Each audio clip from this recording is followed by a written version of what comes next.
Okay, we're just gonna jump right into it. We're not doing a fancy intro or anything like that.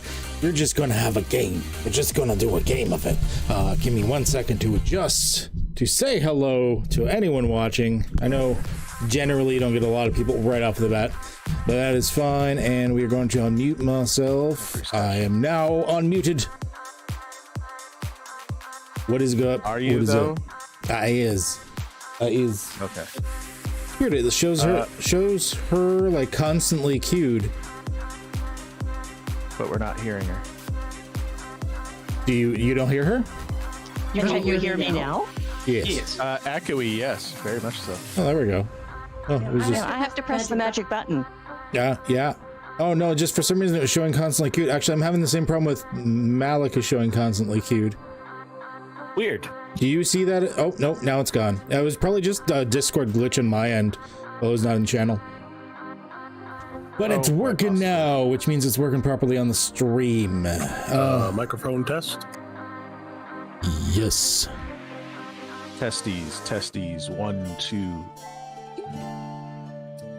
1, 2, 3. Yes. Get out of here with your shenanigans.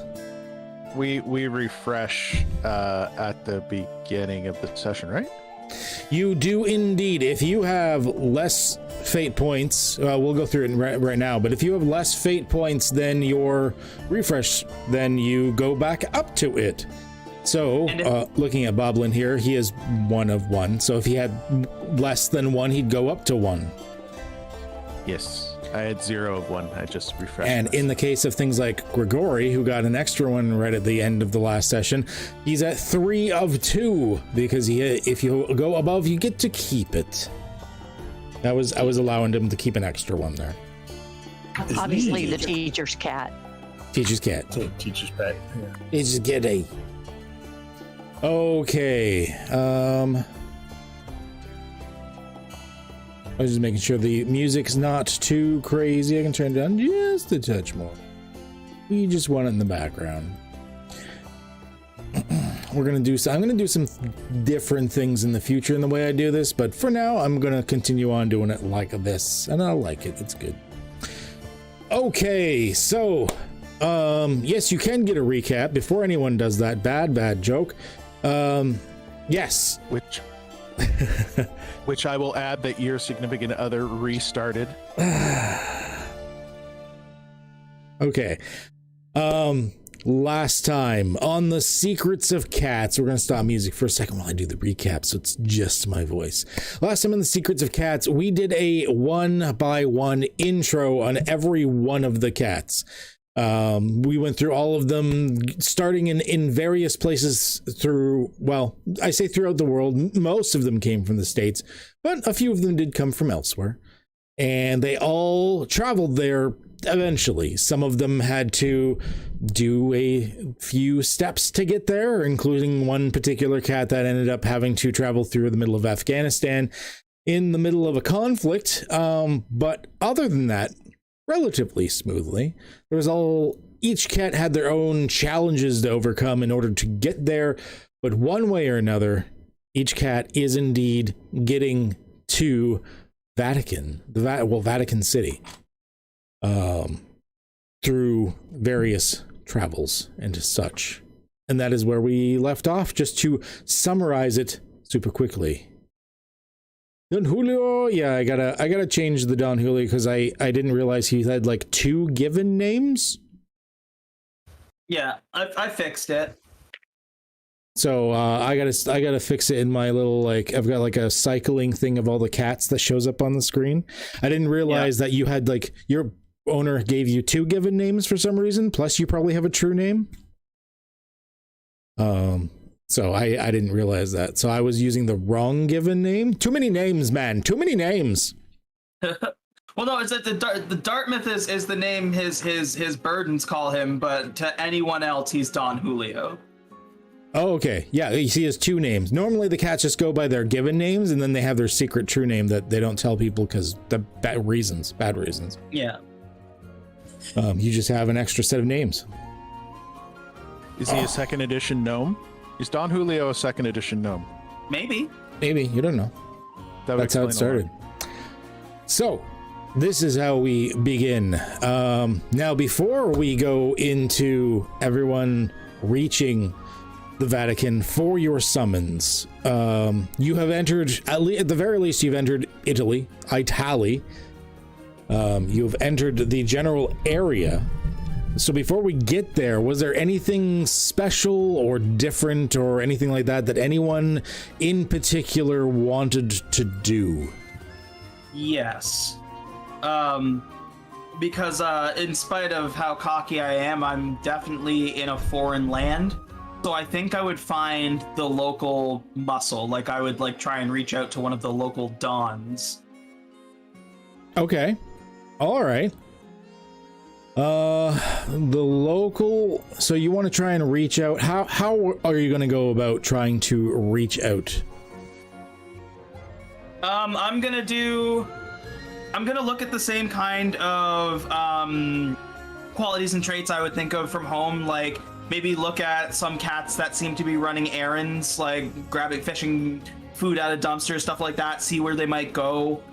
Check the local alleyways and see if there's like a big congregation like I would have in my alley. See if I can get the skinny of the land and see who kind of like runs the place around here and pay my respects, maybe get some directions. Okay, all right. And what are you hoping to get out of this? Just some recognition? A connection and like a way to find my bearings, because I have no idea where I'm going. So if I can find, you know, the local family that I can get buddy with and have somebody who can like guide me to where I need to go, I think that would make life easy. Okay, well, the way you're approaching this, I'm going to say you're being fairly careful about this. You did mention you were just kind of going through and just sort of dipping your toe in the water, seeing if you can get a nibble as far as the local power structure concerned works. So I'm going to say a careful roll, and I mean, you don't have any pre-existing contacts in the area. You were kind of regional for the thing. So I am going to say it's going to be relatively difficult. We're going to make this a 4. Okay. Careful roll.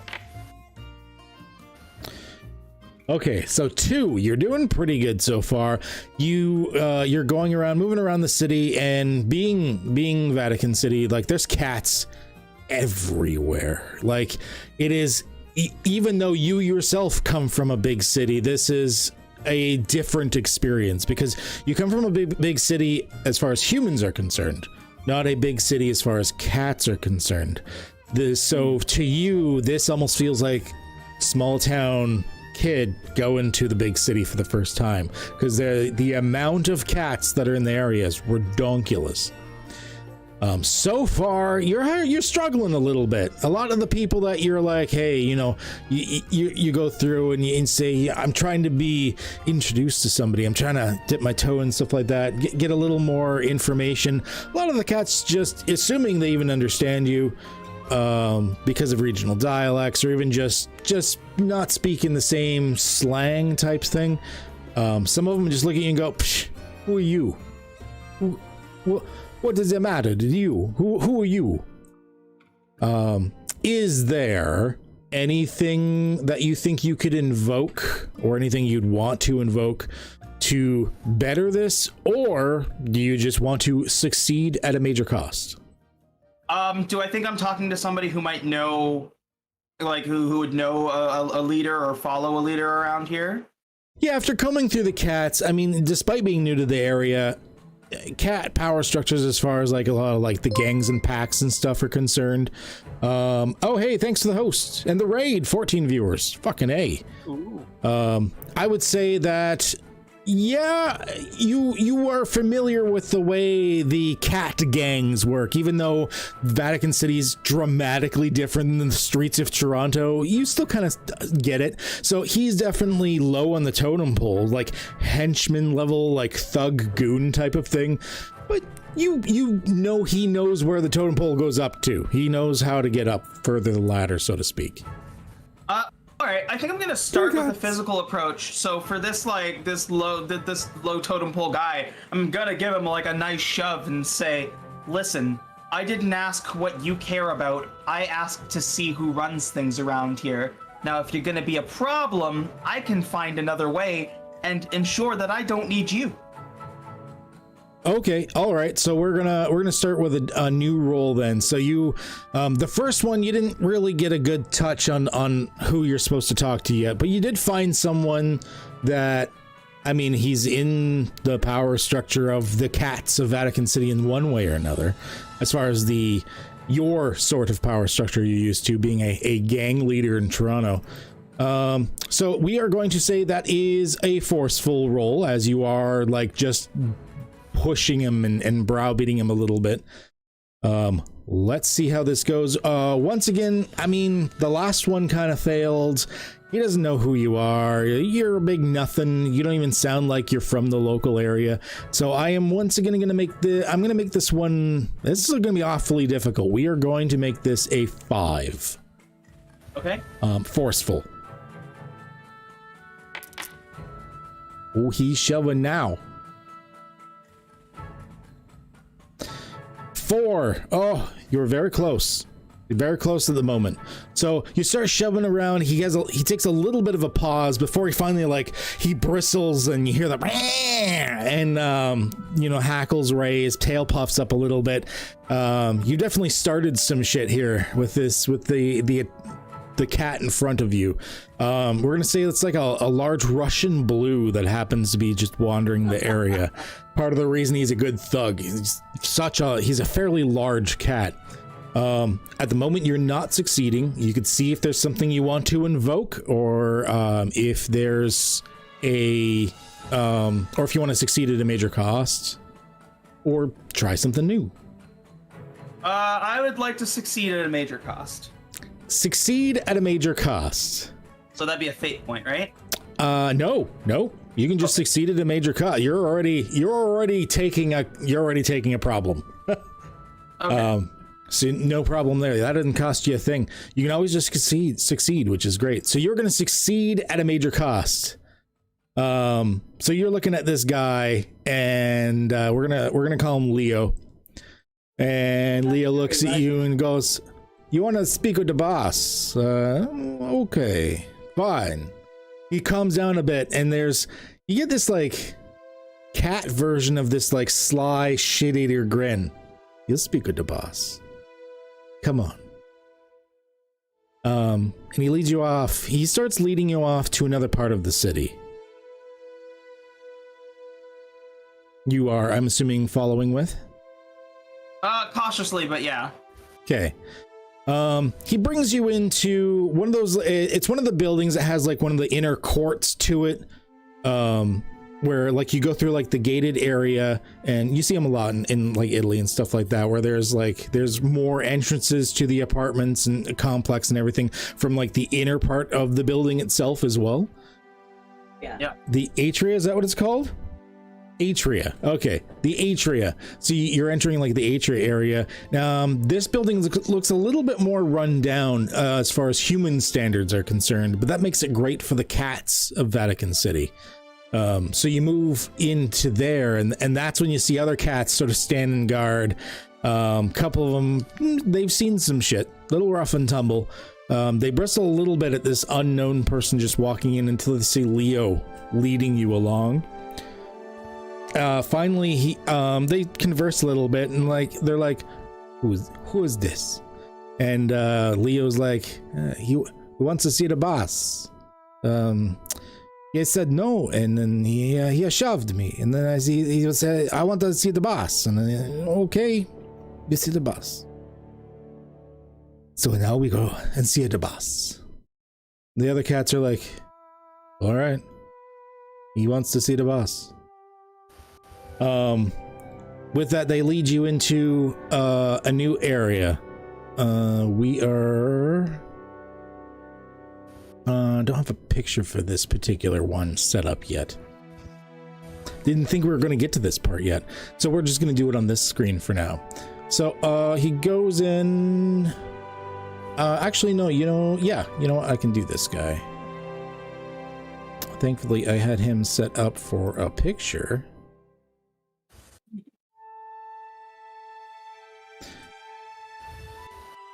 Okay, so one of the other hench cats is the one that's going to be leading you in. Leo says, I'll wait here for you. You have a fun, yeah? Don will nod and say, listen, I'm sorry for getting, we get a little rough back home. That's how we say hello. All is forgiven. You go in and you see the boss. Is no problem. All is forgiven. With that, he, once again, just with a cat version of a smile, just kind of moved back a little bit. And the hench cat leads you in. Hey, thanks for the follow there, Sparkle Cat. Oh, they've got more cats people coming in. He leads you in, and there's other cats milling about, other hench cats moving around and things like this. And finally, near the top of the building, in what is an abandoned apartment that looks like it's been cleaned out, and there's a throne much like the throne you have in Toronto. It's like collapsed boxes and stuff, although this one seems to be a lot more, I would say, flamboyant and detailed than yours was. This has had a lot more brought into it. You're guessing whoever this guy is probably a little bit more of a big deal than you were. Not that you're a small deal in Toronto, but you're not a big deal in Vatican City. And this guy looks at you. Snag. He's introduced, and one of the henchmen looks up and goes, "Boss, this man, he wanna talk to you. Sounded important. He pushed Leo around a bit until he get his way, and well, we now he talk to you, okay?" Snag. He's a large cat, and I don't just mean like a large breed. I mean very rotund, like a greasy elaginous fur. As he looks at you, looks down at you from this raised throne-like dais, and he looks at you and goes, "Yes. Who is this? Who you?" Don Julio will kind of like turn around and pull out the squeaky toy that he had on the bus, heading to the airplane. Okay. And he'll like put it down in front of Snag as like an offering and say, "My name is Don Julio. I have been requested here by the Vatican, and I am looking to pay my respects before I'm on your turf, and maybe get a little guidance on how to get where I'm going. And I'm going to also pull out the sparrow, or the bird that was sent to us." Okay, all right. Oh yeah, because you got pockets. Which. Yeah. Okay. Looking at the offerings that you make in front of him, he looks down at you and goes, "You want to pay your respect? You find an interesting way pushing one of my wonderful people. You wanted to pay our respect in a different manner. Well, not as much honor. You are foreign though. Tell you what, you have come to pay your respect. You have brought me an offering, but you also assaulted one of my men. What do you give as recompense?" Oh, that's I mean, you don't size each other up around here. That's how we make sure we're part of the game back home. That is not the game here. Here we have a respect. I mean, I'm pretty far from home, so all I can give you is, a word or a favor. That's all I have to offer. Ignorance is no excuse for not knowing, but a favor is sound good. You have been summoned by the Grand Parliament, so a favor would be good, assuming you have not been summoned for something that will cause your execution. So for now, I will take that favor, and if you live, I will cash in. And if you don't, hey, nothing lost. That's more than agreeable. And if you attempt to flee when I call upon you for this favor, well, no one escapes the snag. I will track you down. The Don it actually kind of snickers a little bit and goes, "It's funny how things are different but stay so much the same, regardless of where you're from." That is the way, but be aware of customs in the future when traveling such great distances. Certainly, and I apologize for insulting you and your kind. No apology necessary. Your recompense will be paid. Oh. Now, since you have made it to my chambers and have paid your recompense, I will grant you what you have sought. What questions do you have about this locality?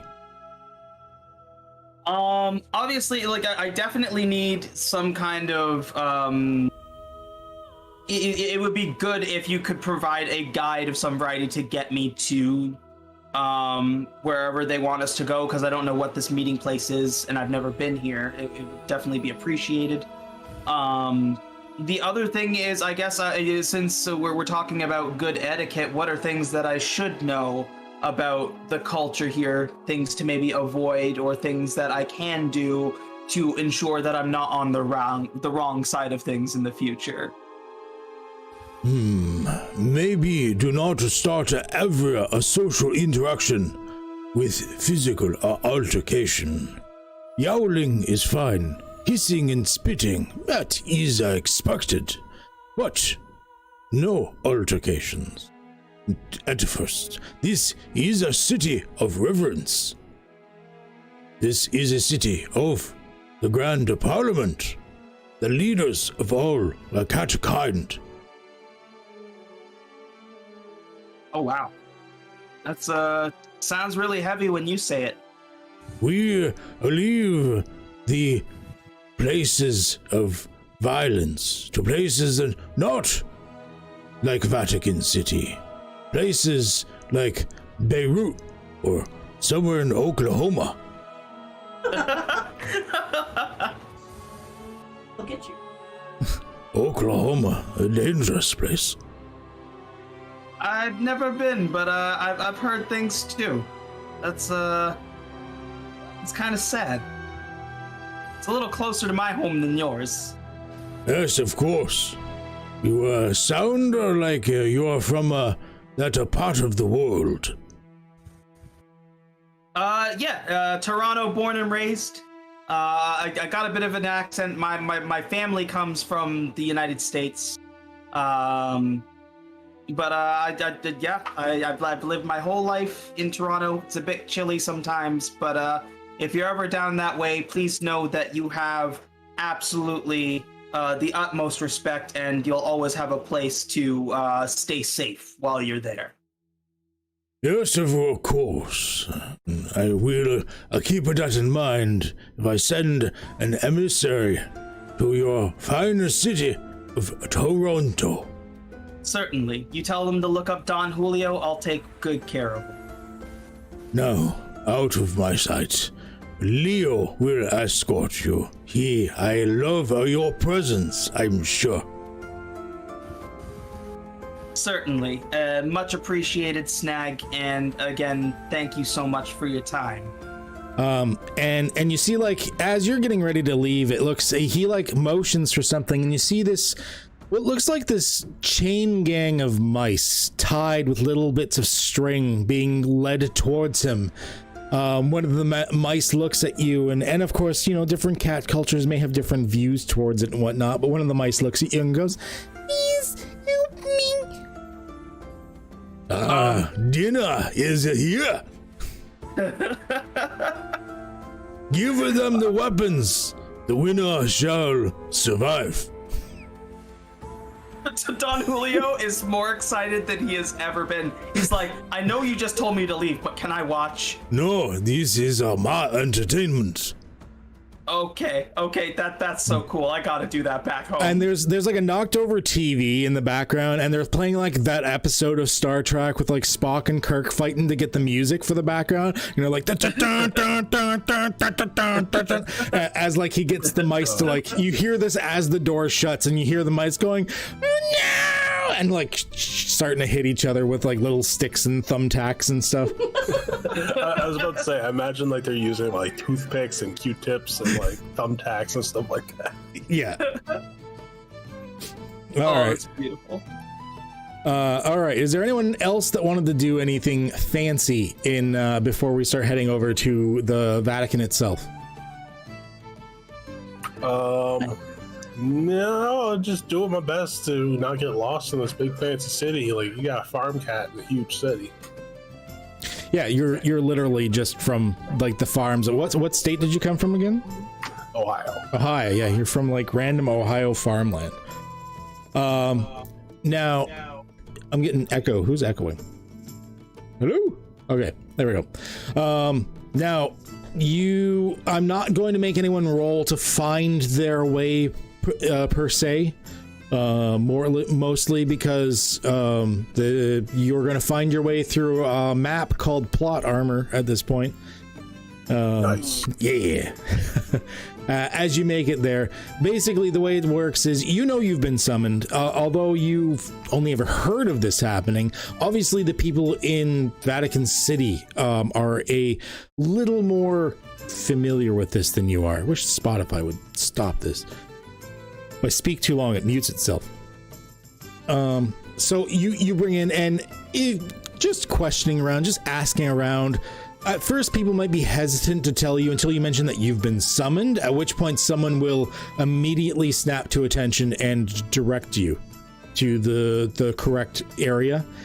And basically what it is there's a special entrance under the Vatican that you are led to, a very heavily guarded entrance, where it's the cat Vatican, the cat, sort of like the place where the cat leadership is. That's somewhere between a political representatives and almost like religious figures. The High Parliament, as they are called over and over again. So as you're led there, the Catechin, yes, the Catechin. I think we made that joke last time. I forgot I was going to keep calling it the Catechin. So you have arrived at the Catechin, and this is first meeting.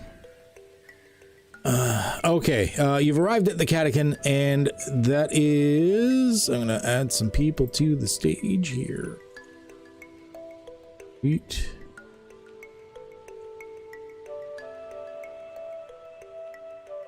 Okay, you arrive there. There's various people milling about. It's almost like scenes from Harry Potter. There's like this world beneath a world, so to speak.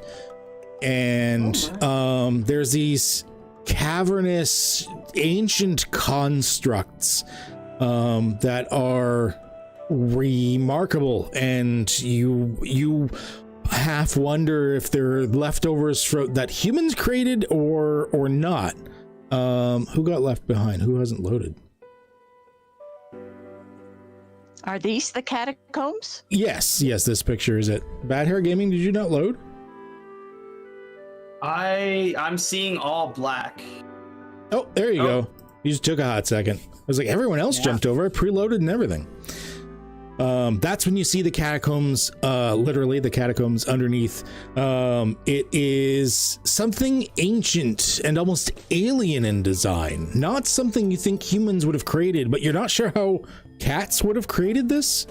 It is weird, winding tunnels with archaic, but at the same time, almost futuristic designs. Esoteric in nature. You don't quite understand where they come from or what they do or why they're there.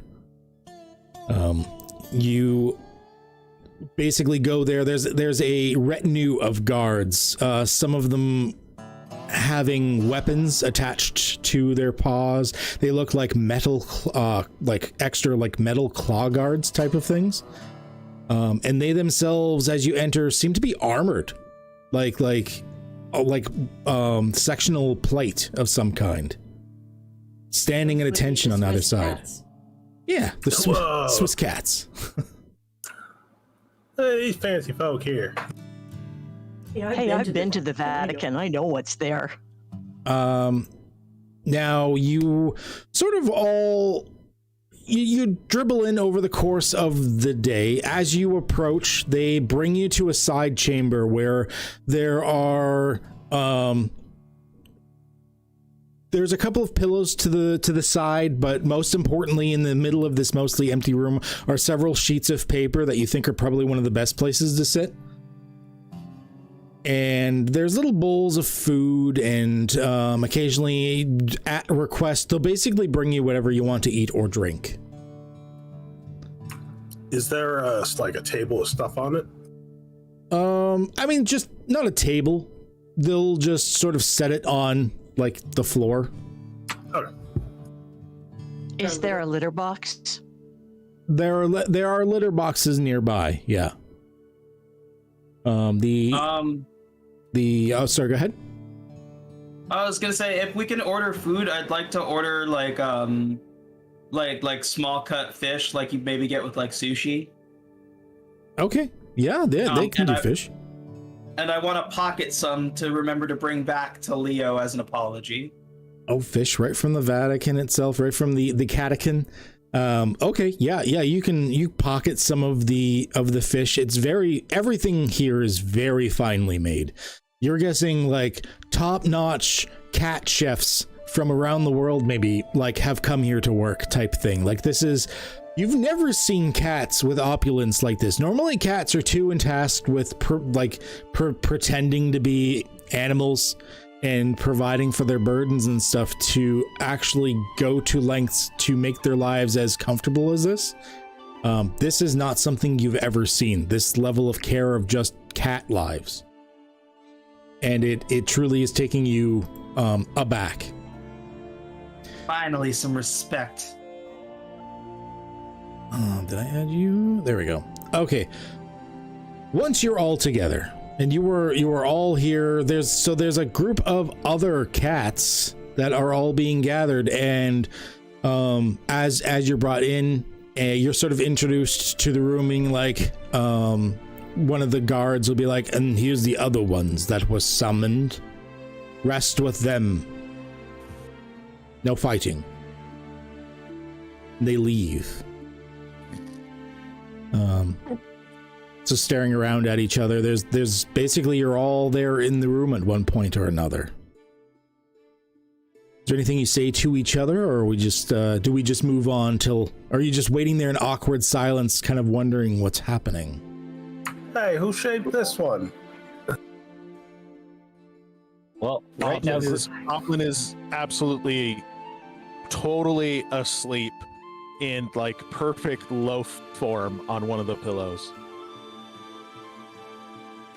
I think Don Julio is like sizing up the biggest cats and kind of like puffing up his chest and like kind of like trying to like hike up his belly to like into his chest to make him look all like tough. Well, considering considering 3 of the cats are Maine Coons, it's going to be difficult. Yeah, I was just going to say Grigori is currently eating heartily because he is so hungry. Yes. Before, Yes, because you didn't get your food, so you are. I did not. Getting hangry. Okay, in that case, we're gonna move on. Vince has already finished eating and is now doing some necessary grooming. Okay. Yeah, Just I to had show that one consequence. You see Shoehorn come running in from around the corner, claws out, but I'm assuming it's tile floor or some sort of stone. It is stone. It is. Oh, yeah, It's like hewn stone. All right, so Shoehorn's like gunning it, but like every third step is just sliding because it's like, how do you use claws on stone? Busting in. Hello, Shoehorn here. I am summoned. The only other people in the room are the other PCs. It's up to them to respond. Zeke's just kind of like half eating and half watching, like in awe, because like he's never been off the farm. He is worried about the small shaved one.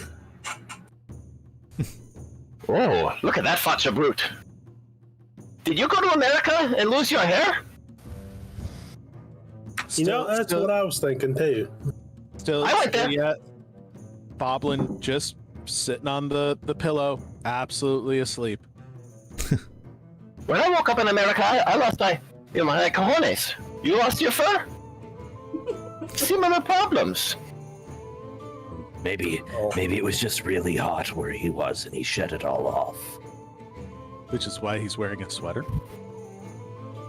Okay, so you, and he points out at Shoehorn, goes, you sound like you're from around here, but the rest of you, I'm guessing, American.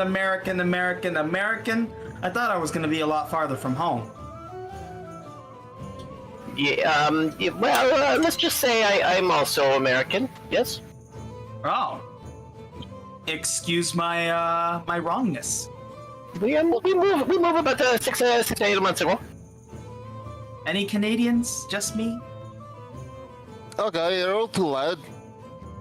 Comes a voice from one of the shadowy corners. Holy shit. What was that? Did anybody else catch that? I said you're all too loud.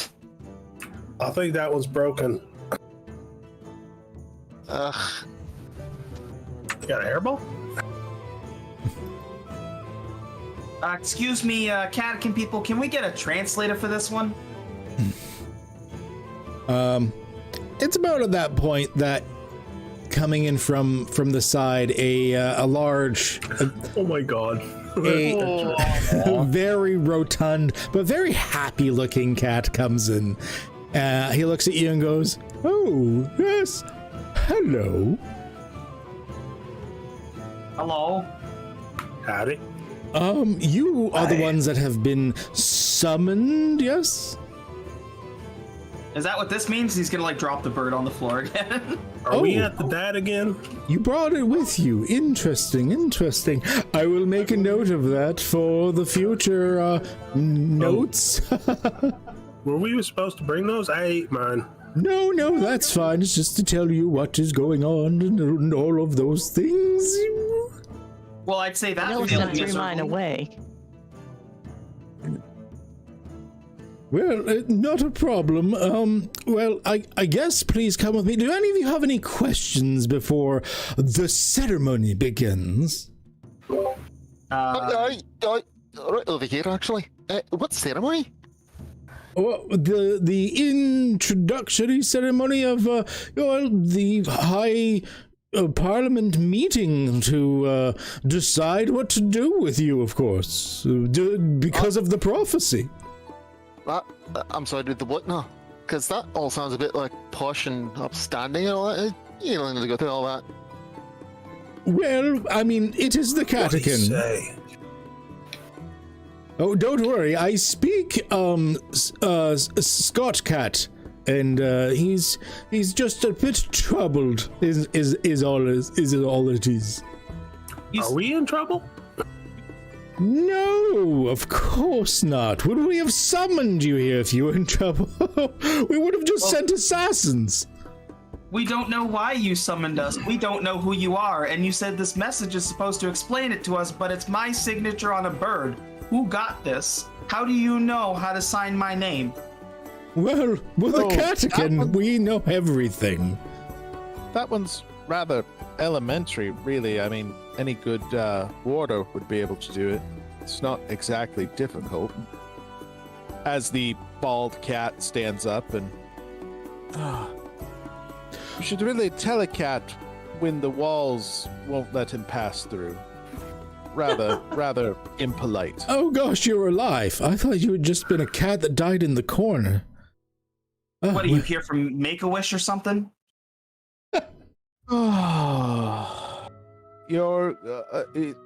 Is this your idea of a good time to make fun of another cat's looks?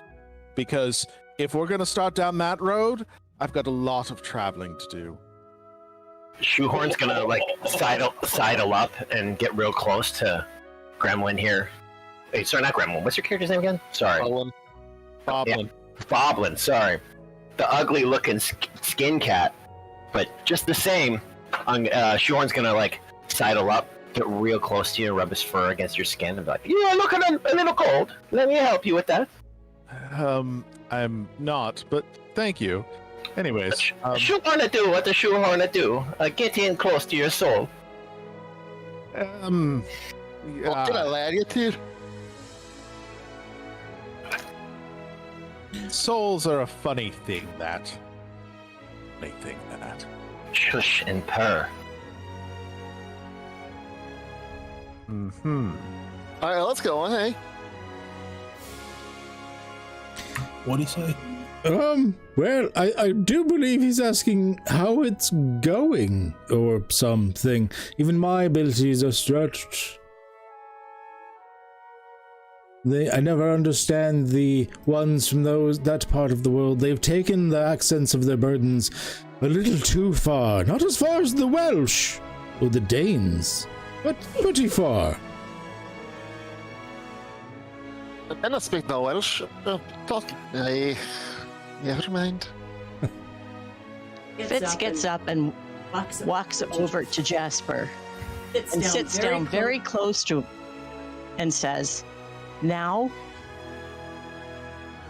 Yes, well, it does seem like the time. Yes, the Parliament would be getting ready to meet. Would you come along with me for the ceremony and judgment? Do we have a choice? I don't think we have a choice. I think I would have seen if we had a choice. I know, of course you don't have a choice. Whatever made you think you had a choice? What do you mean by a judgment? Well, a judgment is when a group of people judge you based upon actions We're in or trouble. other future actions. Actions that you may possibly have been predicted to take and or are taking at the moment or have taken in the past. Whoa. So let me get this straight. You sent a message across the world to have us come here, risk our lives to get here, just so you could judge us? I don't know if I like that. Oh, Who are well, you? I mean, that's a you problem. I'm just very curious to get to look at these prophecies. Bit of a... Yeah, anyways, we should probably lead the way. Well, I reckon we should just get this, their judgment underway. I don't know what I did. It wasn't me. It was probably that one. Aye, Points Kitty. to the skinny one. I have long. Kitty, let's stop this in sunlight. What'd he say? Something No about idea. somersaults. Sunlight. Or sunlight. Really?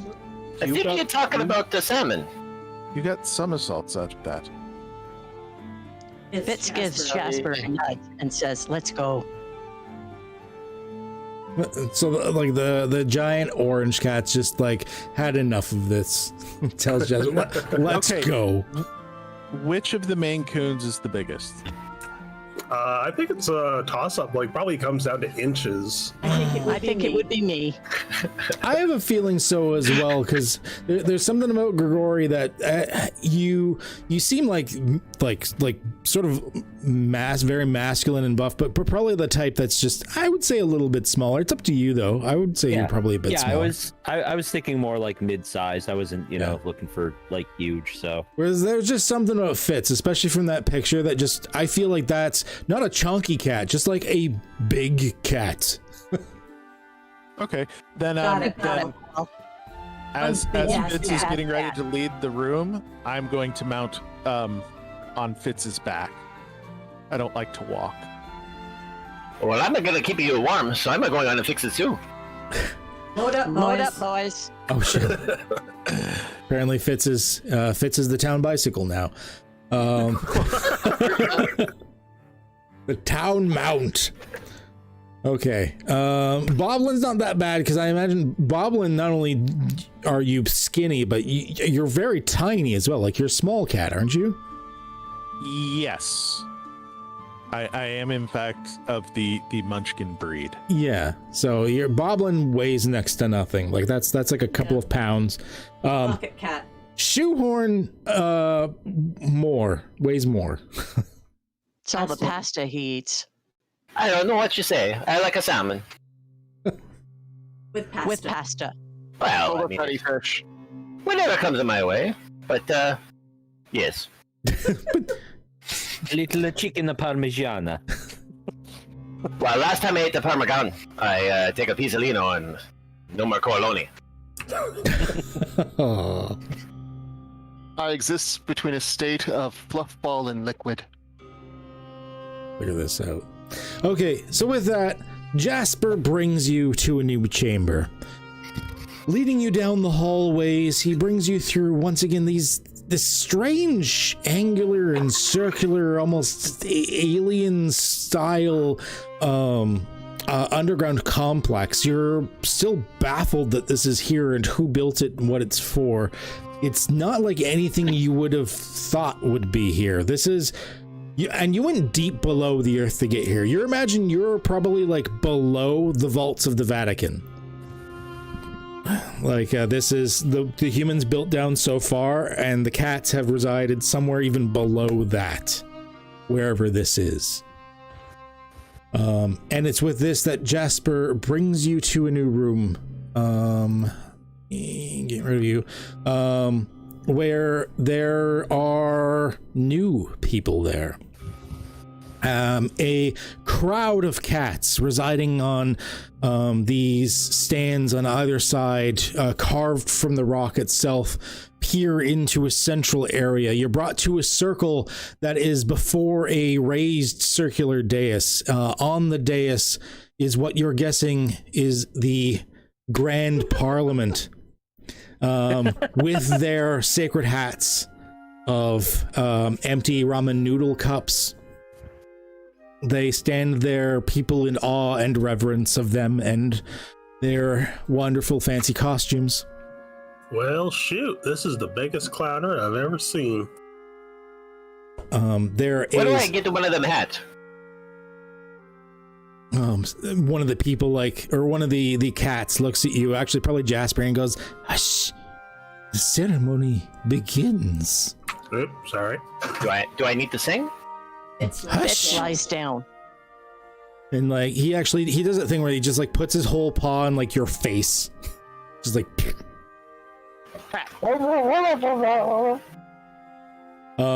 and that's when a new cat comes out. This one not bedecked in the same hats as the rest of the parliament, but instead seems to have what looks to be like a half almost like a half costume. You think this might have been like a Dracula dog costume or something that's been altered in order to be almost more like cardinal robes, like human holy cardinal robes type things. As he's taken the cape to wrap more around himself to make himself more official and officiate. As one comes out and he looks at all of you, and I'll pause my music for a second as he, in silence, utter and complete silence, enough that you can hear some of the stomachs grumbling of some of the cats that you imagine haven't gotten their meals, unlike you guys. When Speaker Ruffles comes up and goes, "Everyone, one. The Grand Parliament will now meet. And the what's happening is it's not actually an echo. The Grand Parliament is echoing what he's saying themselves in unison. It's kind of strange, the fact that they're saying it so perfectly. They're only like a little bit off from each other, which is why it echoes multiple times, but they all sort of know to just speak after him. Like it's all been planned or staged, or they practice it late at night over brews and stuff like that for some strange reason. As we can't be herded. The speaker continues, "Attention everyone, one. I am Ruffles.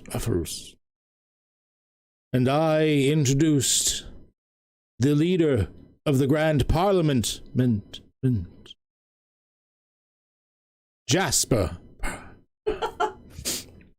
Oh, yeah, that's me. And he leaves you guys to saunter up towards the center of the Grand Parliament. Oh, so excited. "Jasper is the one who will lead us through these troubling times.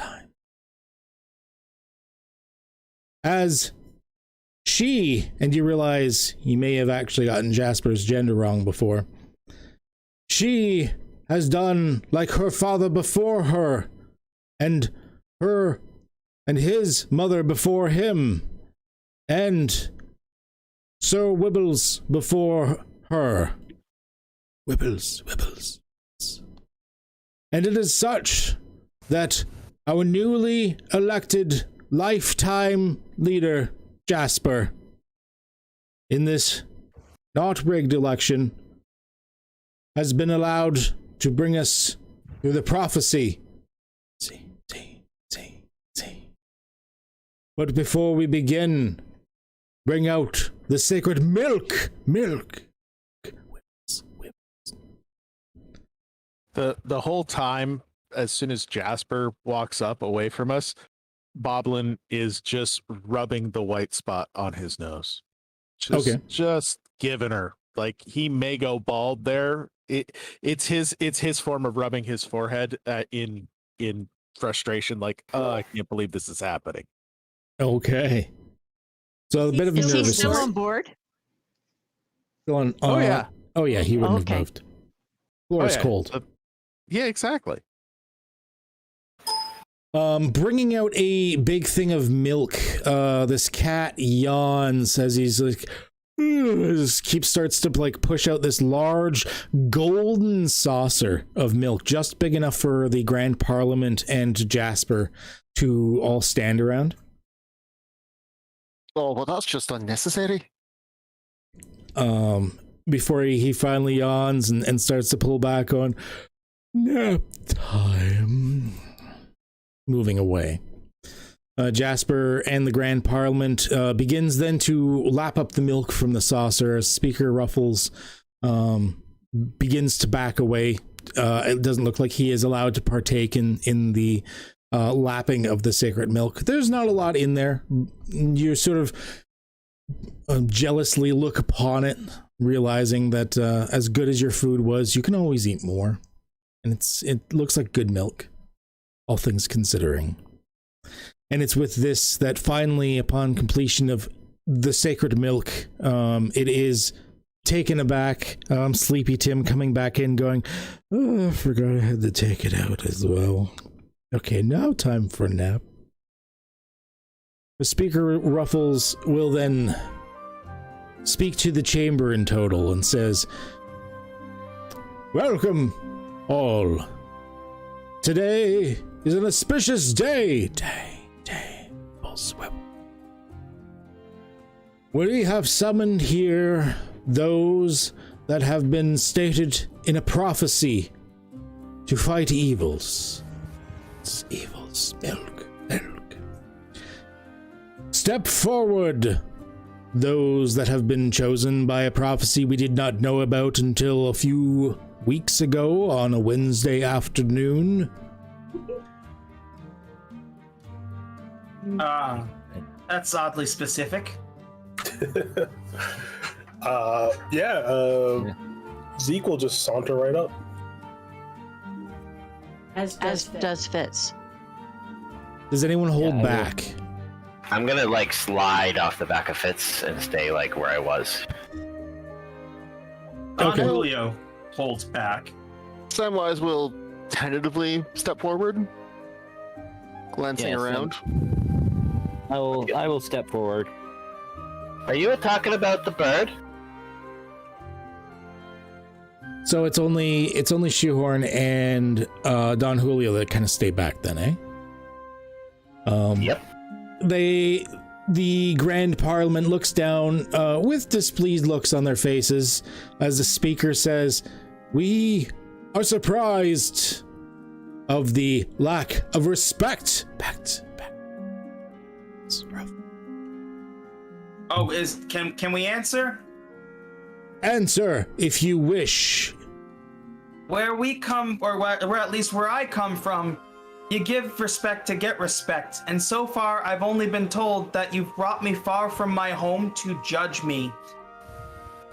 Who are you and why are we here? You want answers. So let the judgment begin. While this conversation's going on, Shoehorn's just gonna slowly sneak up, like he's always there. Okay. Just like do that little like crouch, but your ass is still probably a little bit in the air as you like crouch in. A little creep forward. Okay. So it's Don Julio is standing by himself at the moment.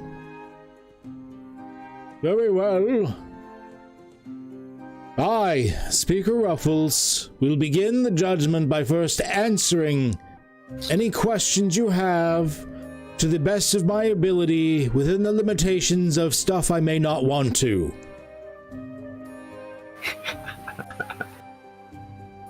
Go ahead. What questions do you have? Asked, why are we here? Why did you bring us from home? We have brought you here because of the prophecy. And he says it super dramatically, and everyone goes, except for one guy in the background that goes, what prophecy? What? I would like to personally see this prophecy. You may not, only the eyes of the Grand Parliament. I, Speaker Ruffles, the leader of the Grand Parliament, Jasper, and one or two other random cats in the city that were unfortunately there when it was discovered, have seen this prophecy. Where was it discovered? Underneath a bakery. Oh. Well, they are rather warm down there, I would assume. Yes, it was quite pleasant. We stole an entire loaf of bread, but that was when the prophecy was discovered by the prophet. And nobody else can see this prophecy but you 5. Or maybe 7. As the leader of catkind, we are entrusted with its secrecy and safety. Well, I didn't vote for you. I'm gonna look at the group and be like, I don't know have you ever heard of any of your burdens talk about Mormons? I just wish they'd get to the point. I mean, it sounds on the level. I like it. Let's do it. What's the prophecy? I am intrigued. Well, the prophecy is simple. You were the ones destined to fight something. You were the ones destined to sow chaos among catkind. You would be our downfall. What say you? That's not my style. What does that even mean? Cryptic, I know. It's like a load of hairballs. Well, I mean, prognostication is a dying art. And there's bits and pieces that, I mean, you could discern that from just about any position in the heavens above, or by divining via crystals or runes. But that's neither here nor there. Again, Prophecy Bakery last Wednesday. A few Wednesdays ago. Ah. It was a Wednesday, my dudes. A Wednesday. It's a shame you didn't know which Wednesday in particular would have helped me. That is classified. What does that mean? What does that mean? All you need to know is you are being judged for attempting, or will attempt, to destroy the Grand Parliament and everything it stands for. You know that the ability to see the future exists, the ability to interpret dreams exists. You know this is possible for us to know. You know. I know. No. So wait just one little minute. You're saying that we are destined to destroy the Green Parliament, and your idea for trying to prevent that was to summon us all to the Grand Parliament. Well, we have summoned you, we have some of the Grand Parliament actually kind of look shocked at this realization and look at Speaker Ruffles. And he looks at them and goes, well, no, we've got, we've got like guards and stuff. I got a question, and Zeke kind of steps forward. At the clears his throat. At the thought of realizing they're now in the room with the people that are supposed to destroy them, the Grand Parliament kind of like take a step back, and some guards sort of stand there to separate it just in case, realizing what they've done. Zeke steps forward and clears his throat, and he looks like he's about to say something profound before he yells, "Cheese it!" And he just blows through the group that's with him and starts running. The moment Don Julio hears "cheese it," he knows that that phrase and follows behind. Okay. As you're running, and you guys will probably notice it too, but to a lesser extent, as you guys are just like, fuck this, we're out. The rest of you that are standing there sort of shocked that are looking back and forth have also begun to notice something else. Jasper doesn't look so well. He hasn't spoken at all. His happy face appears to be less happy. And he's kind of looking a little not great. I would like to go to sleep on Fitz's back. And by go to sleep, I mean jump astral, see what I can see. Okay, all right. So you're gonna head astrally. That's gonna set up my preternatural awareness. Get like a billion stunts. I love it. Okay. You. And Grigori's just gonna kind of mutter when they said Cheez-Its. Cheez-It. It's like, I don't like Cheez-Its. I don't like Cheez-Its. Too many once, and they made me vomit. See your girl. See. Okay, so it works. It works kind of like almost like the way the astral works in like Shadowrun, basically.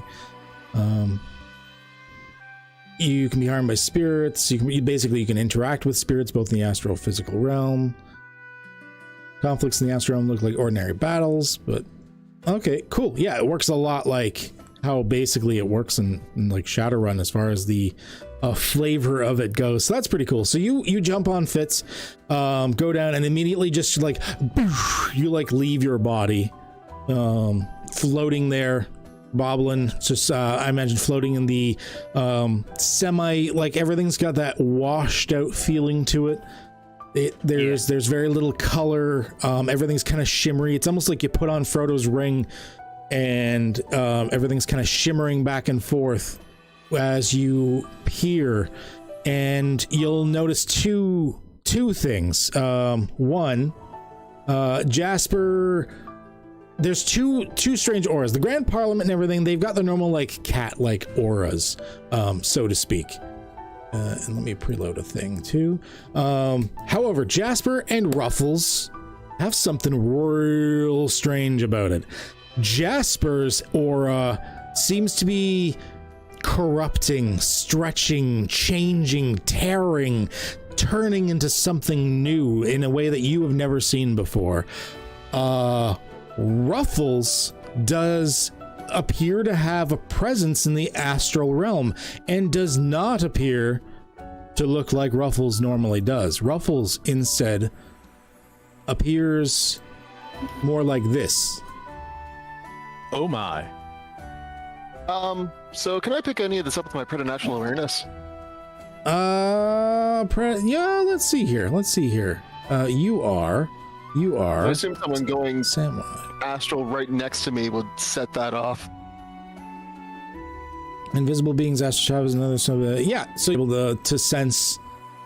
I'm going to give it to you without a roll, especially since it's not someone that you're hostile with or anything like that at the moment. You know what Boblin is doing. You know that Boblin sort of left his body for a hot second. All right. Well, in that case, I'm going to extend my awareness out to just see what he sees in the astral, and my orange eyes go black as shadow takes it over. All right. So you also are able to see into the astral. How does that work? What are you using for this? Preternatural awareness, invisible beings, astral travelers, and other subtle supernatural weirdness. You get a sense of other. Yeah. Okay. So you sense that it's happening, and you sense it's in the area. You also sense. I'm just gonna give it to you once again without a roll. You sense something happening up on the dais with the Grand Parliament as well. You can't get specifics at the moment, but you do know something's happening. That it's coalescing some sort of darkness. All right. In that case, I will be responding with a darkness of my own, and I'm actually going to shift so I'm in both worlds at once with my shadow form. Okay, so you enclose yourself in shadows. Yeah. It is at this point that I am going to say, so you've got two of you that are just like fucking booking it. Some of you are there sort of starting to cross between realms and looking at things. The rest of you are just there basically still trying to interact and wondering what the hell's going on. When Jasper basically explodes. Let me switch music here, something a little more intense. Actually, you know what? Let's do backing track. We need some like freaking metal for this shit. Jasper explodes, and you begin to see the Grand Parliament itself also begin to shift and change. Okay, I'll get rid of that for now. As he doesn't just explode into like a thing of gore. Jasper erupts into this floating eldritch thing of tentacles and glowing energy, with a final scream that happens before it when the speaker himself turns into that milky white eyed owl form. A lot of the people the Parliament themselves begins to change and mutate and twist, and a lot of the people in the stands begins to actually panic as a wash of energy goes over them. Some of them sort of disintegrating outright, some of them also twisting and changing like the Parliament is. And despite this, there is a wash of energy. The wash of energy actually seems to not touch you. It goes over you guys, as if something had protected you in that moment. Now. Prophecies. That's fucking terrifying. Goblin, I thought you were such a brute, but look at that chooch. Okay, so we have a couple of things here. So there are now in the aspect tracker, there are several new story aspects. So now We Are Just Cats was the one you saw before. You now have two more story aspects. We Are the Last Defense Against the Darkness and Betrayal is Everywhere. This particular scene has two new aspects, as I'm about to describe to you. Is horrific tentacles are chasing you, and the vault is crumbling. And the reason is, as this thing expands and rips the scene apart, pillars begin to go down, and bits of stone of this ancient structure begin to actually collapse as this thing starts to expand and burrow around it. The tentacles acting like corrupted viscous veins running through the temple itself. And this is where we are going to run our first combat. So let me, and this is the first time I've done something like this in here, so hopefully you guys are patient in that. Shit's happening, and we're new at this. So I'm just going to drag everyone on here. Now, normally Combat and Fate involves, it doesn't have a grid or anything like D&D. At most, it's more like zones, like how Cypher worked. However, sometimes it can be even more abstract than that, and you don't even need zones. Because the bad guy that you're facing this time isn't an entity so much as the situation, as you are fighting against the destruction of the Vatican. Let me always... why does it say new template? I forgot to rename it. The destruction...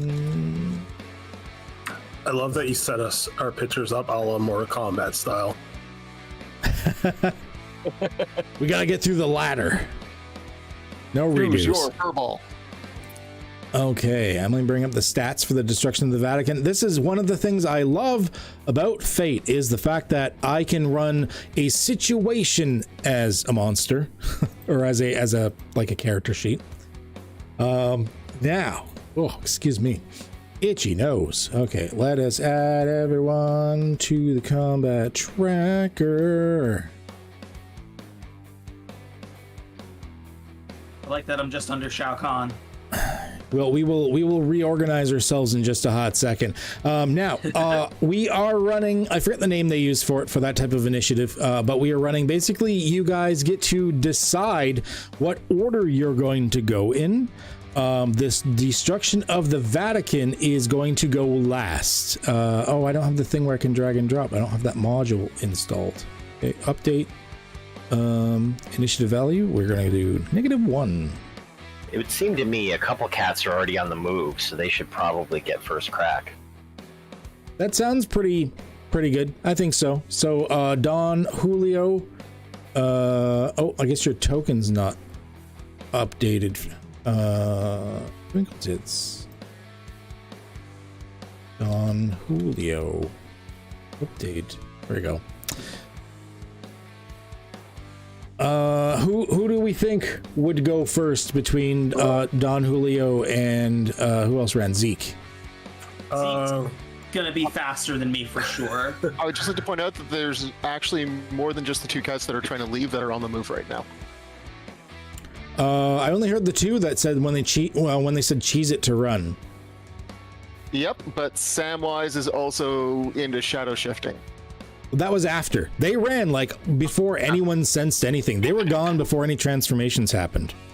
Zeke was running when they were being like judged, essentially, and then everything happened.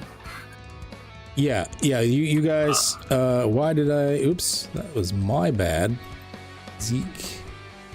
Yeah, Don Julio instinctively hears cheese it and knows to run. There we go. So Don Julio, we're gonna put you there.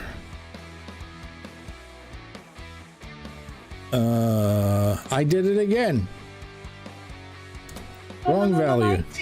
Wrong value. There we go. Okay. Now, so we're thinking Samwise, you think you'd probably be next then? Probably. Unless one of the others that wasn't Samwise or Boblin reacts first, because you two were in the middle of sensing things and trying to search the area, whereas the other ones are just standing there. They hadn't done anything. Yeah. So if you guys can convince me otherwise, it would make sense. I mean, Boblin should be pretty up there in the order since Boblin was astral and saw a bunch of weird shit going on, so I could see Boblin reacting soon. I didn't mention it before, but I also have preternatural awareness as a stunt, so I would have sensed all the funky shit too. Okay. Same time as Samwise. I'm gonna say Boblin's probably gonna react next because he was the first one to realize shit was happening. Then I'm gonna say Samwise because Samwise, like, as soon as shit started happening, Samwise was like getting on that and figuring out, like, getting ready. Whereas the two of you were just booking it with Zeke and Don Julio. Samwise, the first one that was actually did it again, reacting to actual danger. So probably the most prepared as well. Grigori, since you've got the preternatural awareness, I'm going to assume you're probably next. Now, between Shoehorn and Fitz, who do we think would be last? Or so who do we think would be next, actually? Who would react Somebody next? said there was a cheese? Where's the cheese? I'm thinking Fitz. Shoehorn's going last. Yeah, I'm thinking Fitz goes next. Shoehorn sounds confused.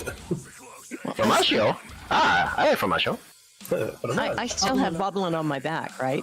Yeah. Yes. Okay, here we go. So, the first person to react to the situation that is going on, I hope I made this tough enough. I think I did. To the destruction of the Vatican as the whole building begins to collapse. And you're guessing it's affecting the building above it, like the legit, like, burden Vatican, not just the Catacan. Tentacles are coming out. There's this weird, unearthly red purplish glow that is sort of following you, and this mass of tentacles, anime style, basically starts to jut out towards you guys. You know of only one way out, and that is basically the way you came in, the other direction. Yep. Zeke. Zeke is bounding towards the exit. Like, in classic Zeke fashion, he is plowing through anyone in his way. Okay, well, you're doing your best to attempt to escape. Now, let's see here. So, the way we're going to work this is yes, we're going to treat this, you're going quick. We're going to treat this in order to try and lessen the amount of stress that, well, you're just, what are you trying to do? What is your goal with trying to escape? Trying to get out, get away from like the falling rocks, and he actually didn't see the big tentacle thing. He left before that happened. Okay. He just knows that like shit's going on. Like he's getting blamed for stuff. He cheesed it. Then shit's going like starting to quake and everything like that. Okay, so how about this? You're trying to get ahead of everybody. How about we do a quick roll as a created advantage to basically try to create an aspect to represent the fact that you're ahead of everybody. Okay. Hey, thanks for the subscribbles, Lily. Okay, so let's do that. We're going to say... we're going to make this a, well, it's basically against the destruction of the Vatican that you're doing this, so this is going to be as an opposed roll. So, shouldn't be too bad. Go ahead and roll your quick for me.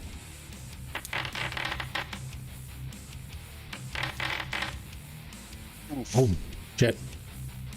Not likely I'm going to make it, but what the hell, we're going to try anyways. Let's see what I can do for a reroll. I am going to use one of my points, which I actually need to reset here. Where's my tracker? Here we are, GM fate points. Oh yeah, I had one from last time I didn't spend, but that reset. So, there are, how many of you are there? There's 7? All right, I get 7 fate points. Send the GM, fuck you. There we go. Okay, I am going to spend a fate point. I am going to invoke, the vault is crumbling.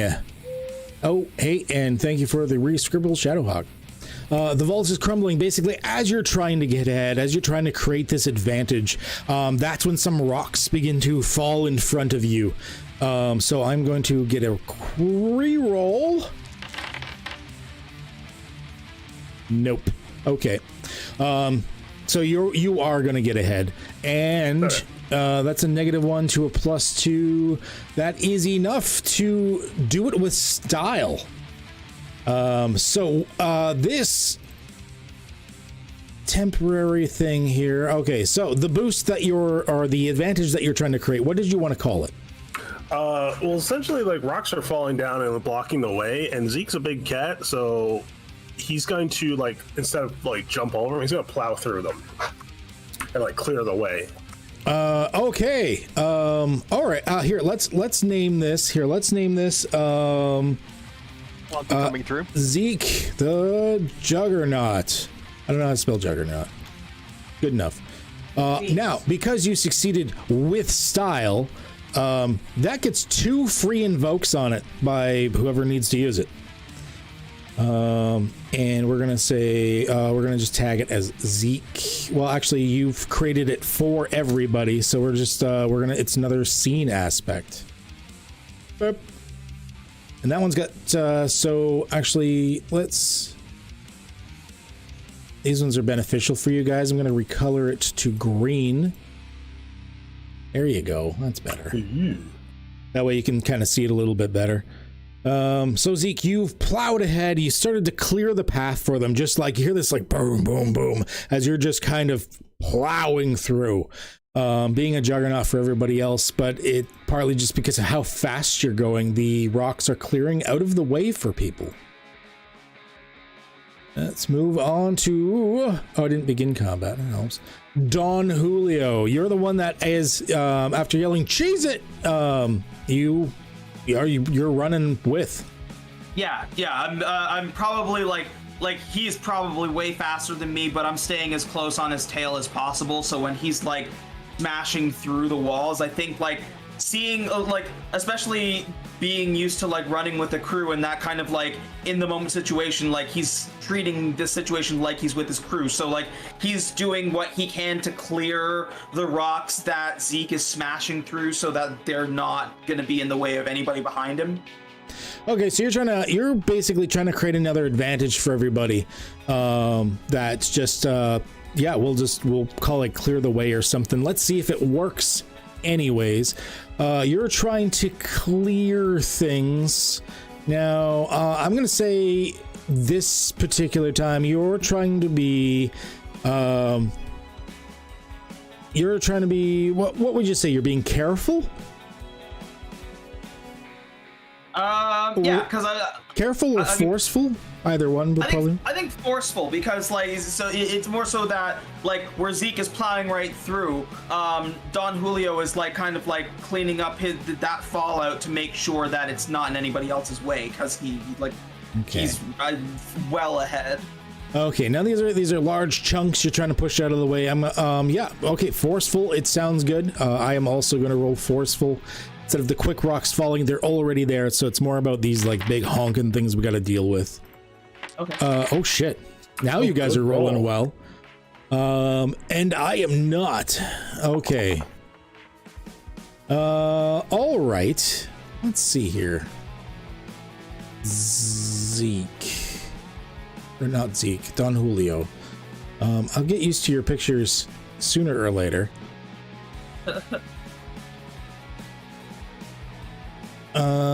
Okay. All right. Let's see. Let's offer a bit of a complication in your life here. So right now you are succeeding. You're going with style, no less. You're doing pretty good. You're about to clear all of this rubble out of the way when you notice, as you pass the snack room, all of the tasty meat treats that have been left in there. I would like to offer you a compel. If you would like a fate point, you can accept it and basically fail what you're doing, or you can spend a fate point to muscle through your addiction to the meaty treats and attempt to help your comrades anyways. You know what? I've got the Vatican fish. I did take it as a gift, but if I do get really hungry, I might just eat it on the way. Who knows? So I'm gonna spend that fate point. Spend the fate point. Okay, so you resist the compel, spending the fate point to do it, and then succeeding with style, adding another scene aspect on So, I'm just gonna put the way has been cleared. You succeeded with style, which gives you 2 free invokes on that. We are also just gonna make this one green, maybe a little darker, because I realize that color green's harder to see. Hell yeah. There we go. Close enough. Slightly different shades of green, but it's the same shit. Oh, and they're both scene aspects. Scene, kids. Okay, there we go. So now, when you look on the tracker, there will be 2 green ones there that have 2 free invokes on each of them, which should be super helpful for you guys. Hopefully. All right. And you know what? I am going to use one of the stunts for the destruction of the Vatican, which is legendary action, stealing that one from Dungeons and Dragons, where it can take a extra turn immediately after a PC goes.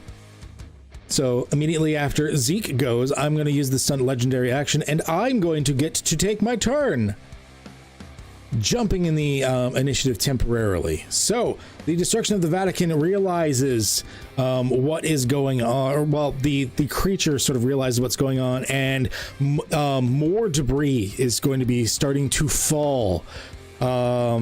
Now I am going to say who is, so you guys have cleared through and they're trying to trap. Who's the next in the initiative order? It would be Boblin, but he's also riding on Fitz. So, and Boblin's kind of out of it. So I'm actually going to say Fitz is technically, no, it would be Samwise, actually. You're the next one in it. You're the next one that's physically going to be there. So Samwise, the destruction of the Vatican, I'm attempting to basically create an advantage of my own, which is going to add more hazards in the way. How would you like to deal with the fact that these hazards are suddenly plummeting in your way, despite the way having been cleared before this? Well, I guess with my movement, I'm going to, since I'm shadowy, basically just snake through them. Okay, so you say, screw the rest of the group. I'm just going to snake through them, and it's just not going to affect me. Well, my turn, I was actually going to charge the Eldritch Horror thing while yelling out, "Clan Stuffins!" So, okay, so you're not going to be booking it at all. You're actually charging towards it. Yeah. Okay, cool. All right. So in that case, we are actually going to bypass you that it's happening. It's, I'm going to say the only people we have running, I guess, at this moment still is Zeke and Don Julio. Don Julio, you're second. So I'm going to say that you're the one dealing with this then. So we're going to say this is towards you. So Don Julio, you're the one. You notice as you clear the way, then the rocks like splinter, so that basically instead of just being clear debris, there are sharp bits that's going to make it very difficult for the rest of the PCs to follow you. How would you like to deal with this fact? Can I still deal with them as I'm running along, or is it going to take some kind of extra effort? You can deal with it. Yep, we're not tracking actual distances or anything here, so it's more abstract time. I'm not really worried about getting hurt. I'm a little bit more padded than most cats, so like I'll take any damage that it may invoke, while still trying to make sure that there's as clear a path as possible for whoever's coming up behind us. Well, how are you doing this? What is the action you would like to do with what intended outcome? So the rocks that I'm clearing out right now are splintered and jagged instead of... Like basically as you clear out the base of the rocks, some of the floor below you sort of rises up into like these sharp splinters. It's not impeding progress so much as you think it might be harmful to anyone that attempts to cross over them. Oh no, I mean I'm already doing a hell of a lot with clearing out the rocks. Anybody coming up on that's gonna have to figure it out. Maybe I'll just scratch like a warning in the front that they might be able to see coming up on it. A warning. Okay, I'm up for that. So I would say that's probably clever. I would say, as you just quickly just scratch like there's like a cat scratch just as like a warning symbol, and you're just putting it over where the dirt and whatnot is sort of masking where these spikes are. So go ahead and I'll get you to roll a clever as I roll. I'm gonna say flashy. Oh, clever was your good roll too. I didn't mean clever. I mean some worse. Okay, Abria. Okay, so I roll a flashy. I am going to use a point, one of my GM points, my fate points, and once again invoke the vault is crumbling due to how horrible everything is starting to fall apart, to increase it by 2. This brings it to a +3. You're still winning at the moment. Then I'm going to invoke one more, and I'm going to say, because of the horrific tentacles that are chasing you, you might not feel inclined to spend that extra time after all. Currently bringing it to a +5. Is there anything you'd like to invoke? Can I think I'm pretty good at making this symbol, so is there a way I can spend a fate point? You can spend a fate point to invoke an aspect. Yeah, I will. I'll invoke the aspect that I've created with the ways being cleared. Okay, so all right, yeah, you can do that. So that's a free one. You don't have to spend a fate point for that, because that had 2 free invokes. So what you do is you invoke your own aspect, and despite the fact that all this jagged stuff has come up and whatnot, you still managed to make sure it was clear enough that people will be able to get around. You sort of sweep it around, and using your little signs, you show people a safe way around these jagged rocky areas. Beautiful. All right. Next is going to be Boblin. Boblin's still within the silvery void that you, well, not silvery void, but still within the abstract silvery area that you're in, or dimension. You know, physically you are on top of another cat, but what are you doing at the moment? Well, Boblin sees both of these horrible things and knows that I'm gonna gather that he knows that they're both in this realm with him, but also in the physical realm. Yeah, they seem to be dual natured in some way. Okay. Well, Boblin is going to you know what, Boblin realizes that as big as this thing is, and this was a horrible ambush, he's gonna need to he knows that he's not going to be able to stay here very long, and he needs to get out, but that means that he needs to get his current carrier out as well. So Boblin is, I would like to look for, it's the catacomb.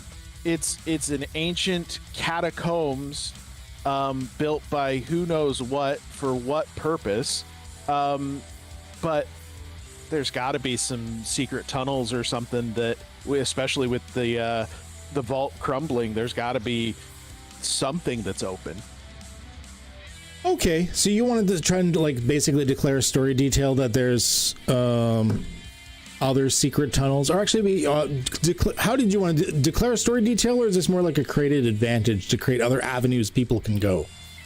I was looking to create an advantage for other people to that makes more sense. Yeah. Okay, that makes more sense. I would say you're being clever about it, thinking about maybe things you've heard about, and just sort of reasoning through, despite this being kind of an alien environment. I am going to say that this one's not opposed. This one is not going to be easy. I am going to say that this one's going to, because you've never been here, you know nothing about it. It's alien in nature. We're going to say a 5. Clever roll of 5 for me, please. Okay.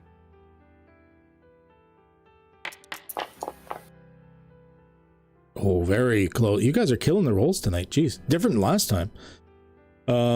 So you think you know, but as you start to look around, even sort of floating around in your little like silvery Tinkerbell version of yourself, every once in a while you kind of get surprised by how weirdly laid out and designed this place is. Is there something you'd like to invoke, or would you like to succeed at a cost? We are going to invoke.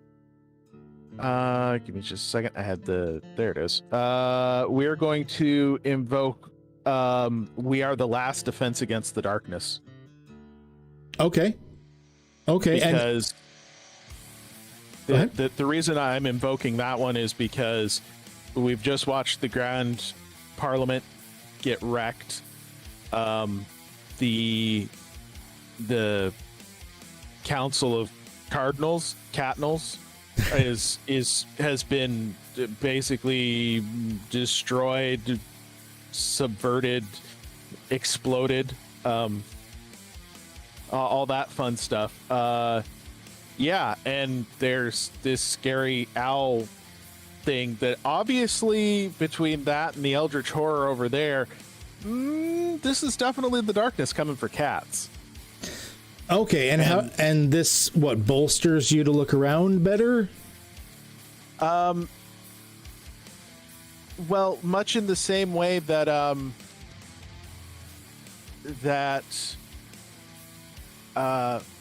I lost my train of thought. No worries. Actually, in that case, since you did bring that up, I'd invoke the vault is crumbling.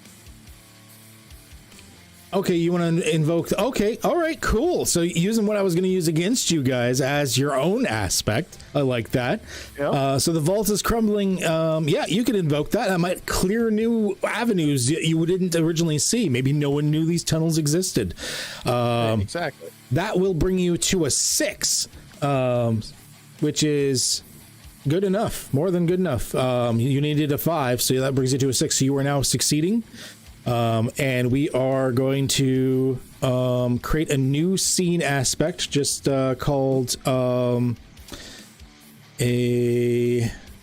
about you find a network of various tunnels that you can get through. We're going to say it's a plethora of routes. Can I chime in for 1 second? Sure. A player complication was redeemed in Twitch. Oh, was it? Oh, that's why I have the multiple things showing up here. Redeemed complication. Oh, thank you. Yeah, I forgot. It doesn't show the redeems in my other chat when I'm seeing both Twitch and YouTube, so I didn't see that. Thank you for letting me know. I just noticed it myself. Thank you for letting me know. That was just redeemed this turn, right? Okay. All right. So we're still going to do this, but we're going to complicate your guys' lives. So scene aspect, green. We'll make it green.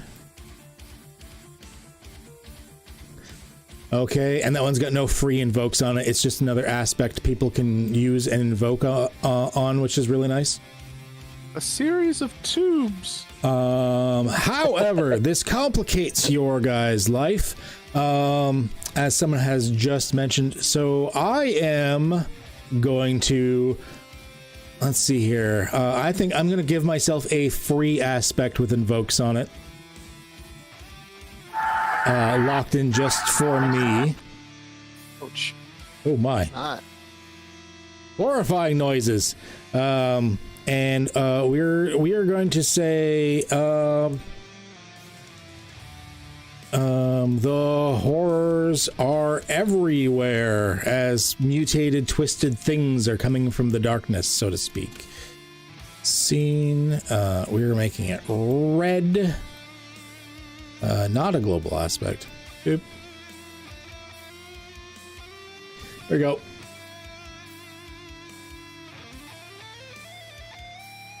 All right. So that one's got two free invokes that can only be used by me. You can still technically invoke it with a fate point yourself if you can find a creative way to do it, but the free invokes are only locked to me. As the complication from the Twitch chat has spawned, sort of upped the ante in the amount of horrific things lurking in the shadows around you. Yay. Thank you for that. I appreciate that. There, for anyone looking, there is complications, I believe, for both for the players, and there is one for the GM as well. That one, I believe, costs more if I set it up correctly. Because screw you guys. All right, moving on. They cost the same. They cost the same? I was not smart. They cost the same. I was not smart. Sam, oh, sorry. What's up? Oh, I was just gonna, is it possible for Boblin to, after having scouted these plethora of routes, to pop back into his physical form so that he can tell Fitz which direction to head? I'll give that one to you as a freebie. I'm not sure specifically how that works, but it's the astral. Usually time's a little wonky in there anyways. I'd say you could just snap back to your body. I can't see why not. Okay. Okay. I'll look it up afterwards, but for now, I think that's reasonable. Okay. So you snap back to your body. You don't say anything right away. Well, okay, I'd say that's part of the advantage, so people know about it. Is you're be like, guys, there's other ways. Samwise, you're next. Yep. All right. So turning into a shadow requires a shaping with a fair +2 opposition roll. Okay. I'm going to give you this one. I'm going to give you this one as like a free action because you kind of called you were doing it before the action events began. So I'm going to give you this transformation thing, and then I'm going to give you your actual action after that as well. Okay. I think that just makes sense. All right. So do you want the roll for it? Yes. Go ahead and make the roll for me, please. All right. Shaping with a fair +2 opposition. Now you did it. You were just like snap judgment on it. So I am going to say it is a quick roll. All right. And I get +2 on it because it's my core magic. That is correct. There you go. That is tied. So you can succeed at a minor cost if you wish. I'm just going to spend a fate point and invoke the spooky supernatural shadowy Scottish shaper. Okay, all right. You have embraced who you are. So you spend the fate point, spooky supernatural shadowy shaper thingy, which makes perfect sense for what you're doing. So in that case, you're fine. You succeed. All right. So now I can see in total darkness. I'm completely invulnerable to physical sources of harm, so I don't have to worry about those falling rocks. Mm-hmm. And I can attack spirits with fight. And because I exist in 2 dimensions, I can slip through the narrowest crack and travel almost anywhere. Yeah. And I'm going to be, after whispering my name to the darkness to do this, I'm going to beeline with a pounce directly at this heart thing. Okay. And it is expanding in size. It's about the main crystal and structures is about the size of a transport truck now. Yep. So I would like to see if I can do what I can to try and mitigate that as much as possible. Okay. What is your actual action and what is your intended outcome of that action? Right. So I guess what I would be doing is a fight, an attack, but I'm not sure if that is instead supposed to be creating an advantage or something. No, don't worry about rules. Remember the primary rule. Okay. If you say your character wants to roll a die, then I'm going to have your character physically roll dice in the game. That's how it works. Describe. No. Don't worry. Golden rule. Describe what you're doing narratively and what your intended outcome is. All right. Samwise will, with a sort of an extra wisp on his voice, just yell at, "For clan mixed stuffins!" and just pounce on the thing and slash at it with claws that are suddenly elongated, like way past what claws should be, and are formed of sort of like blades of shadow. Okay. All right. So essentially turn myself into like a dark Templar from Protoss. That's pretty badass. You got the battle cry going on there, everything like that. I would say that's kind of flashy. So I want to say this would be a flashy roll. Oh no. You have the shadowy claws going on, and it is partly spiritual in nature. So I'm giving you the +2 from your magics. Okay. That's better then. I think it makes sense. So that's going to be a 3. Okay, so you were attacking the Eldritch being directly. Okay. So I rolled a 5. That's a +6, eh? It's an Eldritch entity. Yeah. And I rolled one of its bad stats. So this thing at the moment, there's this massive tentacles and this aura, and you find it like as you're getting closer, it's almost like the light that's emanating from it is like stripping away some of your darkness. Is there anything you'd like to do to try and push this forward as you can succeed at a major cost? You can try some invokes. Yeah, I'm going to invoke. Sorry, you can't. Yeah, you can invoke. Sorry, you can't succeed at a major cost because you're attempting to cause stress.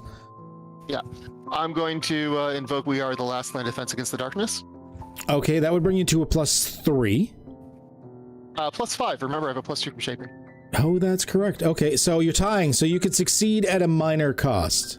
No, you can't because you're attacking. So at the moment you're tying, you're currently dealing 0 stress to it because you have to basically beat it to start adding stress onto it.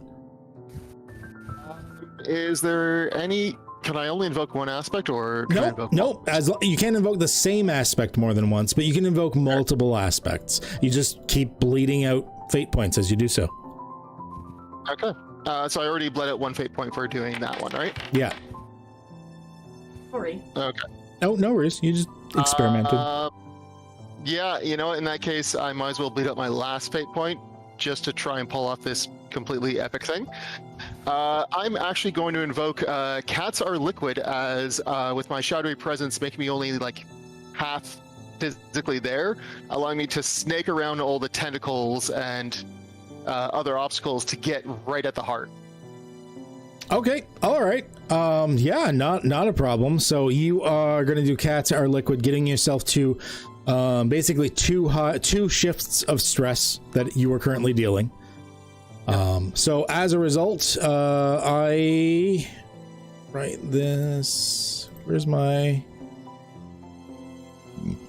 1 second. I didn't have a thing for me to write that in. There it is. There it is.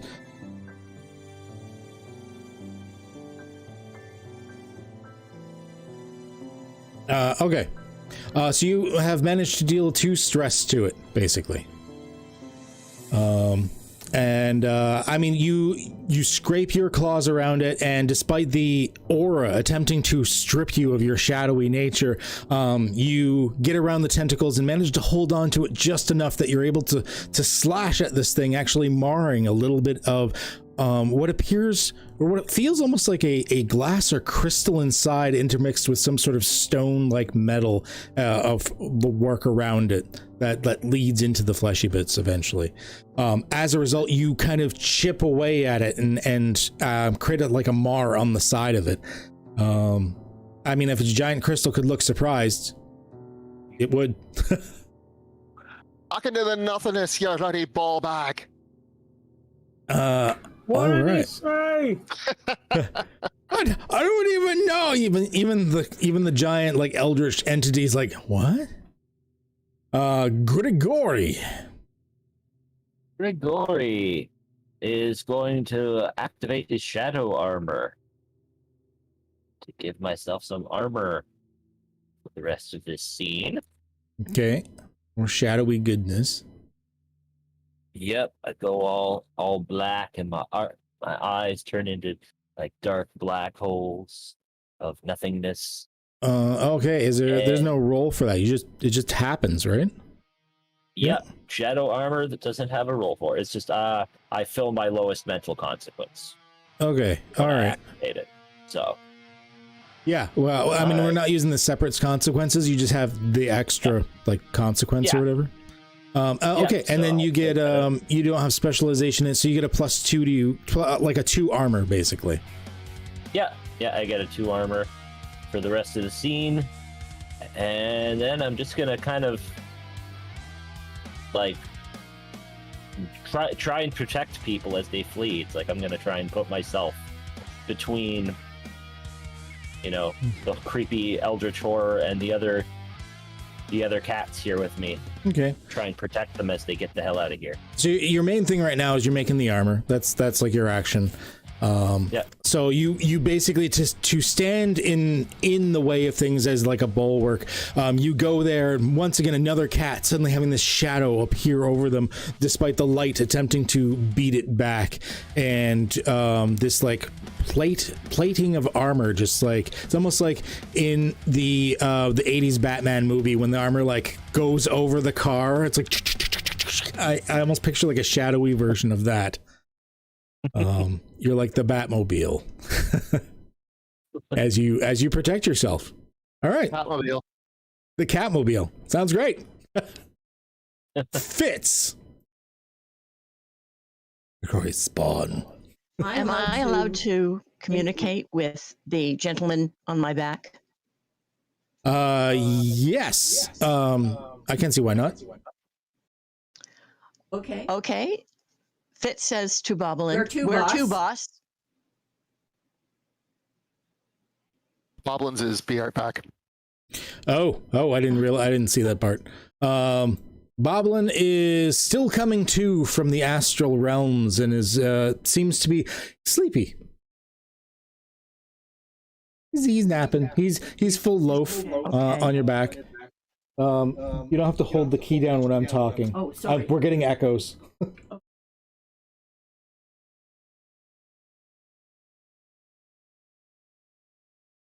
Yeah, I'm back. Oh, he's back. Okay. Never mind. Boblin suddenly wakes up. Where to, boss? She asks, where to? Down the stairs, through one of the holes over that way.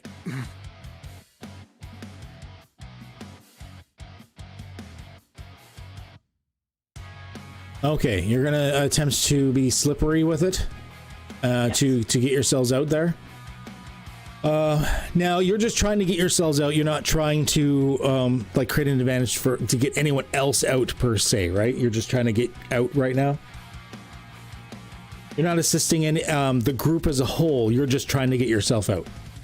Is what I'm asking. Well, I'm big enough that where I'm going, and sure. As I go, I can after me. Okay, all right. So, did you wanted to create an advantage to help everybody else then? Sure. Because basically, I'm asking you is you can either create an advantage, which gives that thing that people can use to get benefits on their rolls, or you can just attempt to escape further, which will cause stress to the situation, helping to end it. Advancing everybody else? Okay. Yep. All right, great. So you are, because of your bright orangeness and the fact that they're easily visible to the others and whatnot, I'm going to say it's flashy because you're trying to show people the way by being a presence. And I am going to say it is, probably an opposed roll. Flashy against I am going to say quick because of everything quickly falling in the way of things. So go ahead and roll your flashy for me. That'd only be if you're using your like a +2 from what? If it's got a +2 on here, that happens automatically.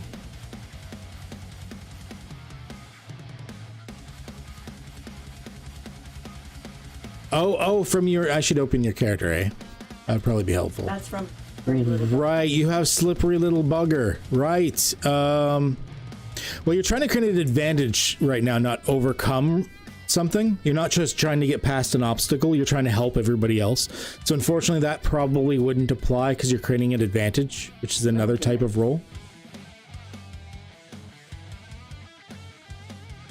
Yes, just straight up flashy at this point. Okay, what do we get? A -2. Rolled terrible is actually what it's labeled as. And that was versus, I said it was it's quick. I mean, I might roll worse. I did not. I rolled well. So at the moment, you did not do well. You did not do well. You are trying to show everybody where it is, but all the cloud of dust and everything suddenly arises around you as debris falls, and people are having a hard time spotting you anyways.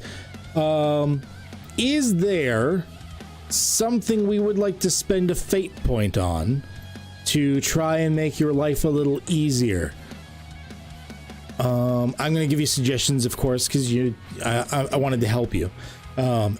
Since the new system and everything. Big, strong cat. I mean, you're like a big cat, so you're a little more easy to see. If you spend a fate point to try and get a reroll, you could roll again and see if you get better. Yeah? Okay. So we'll bring your fate points down to 2.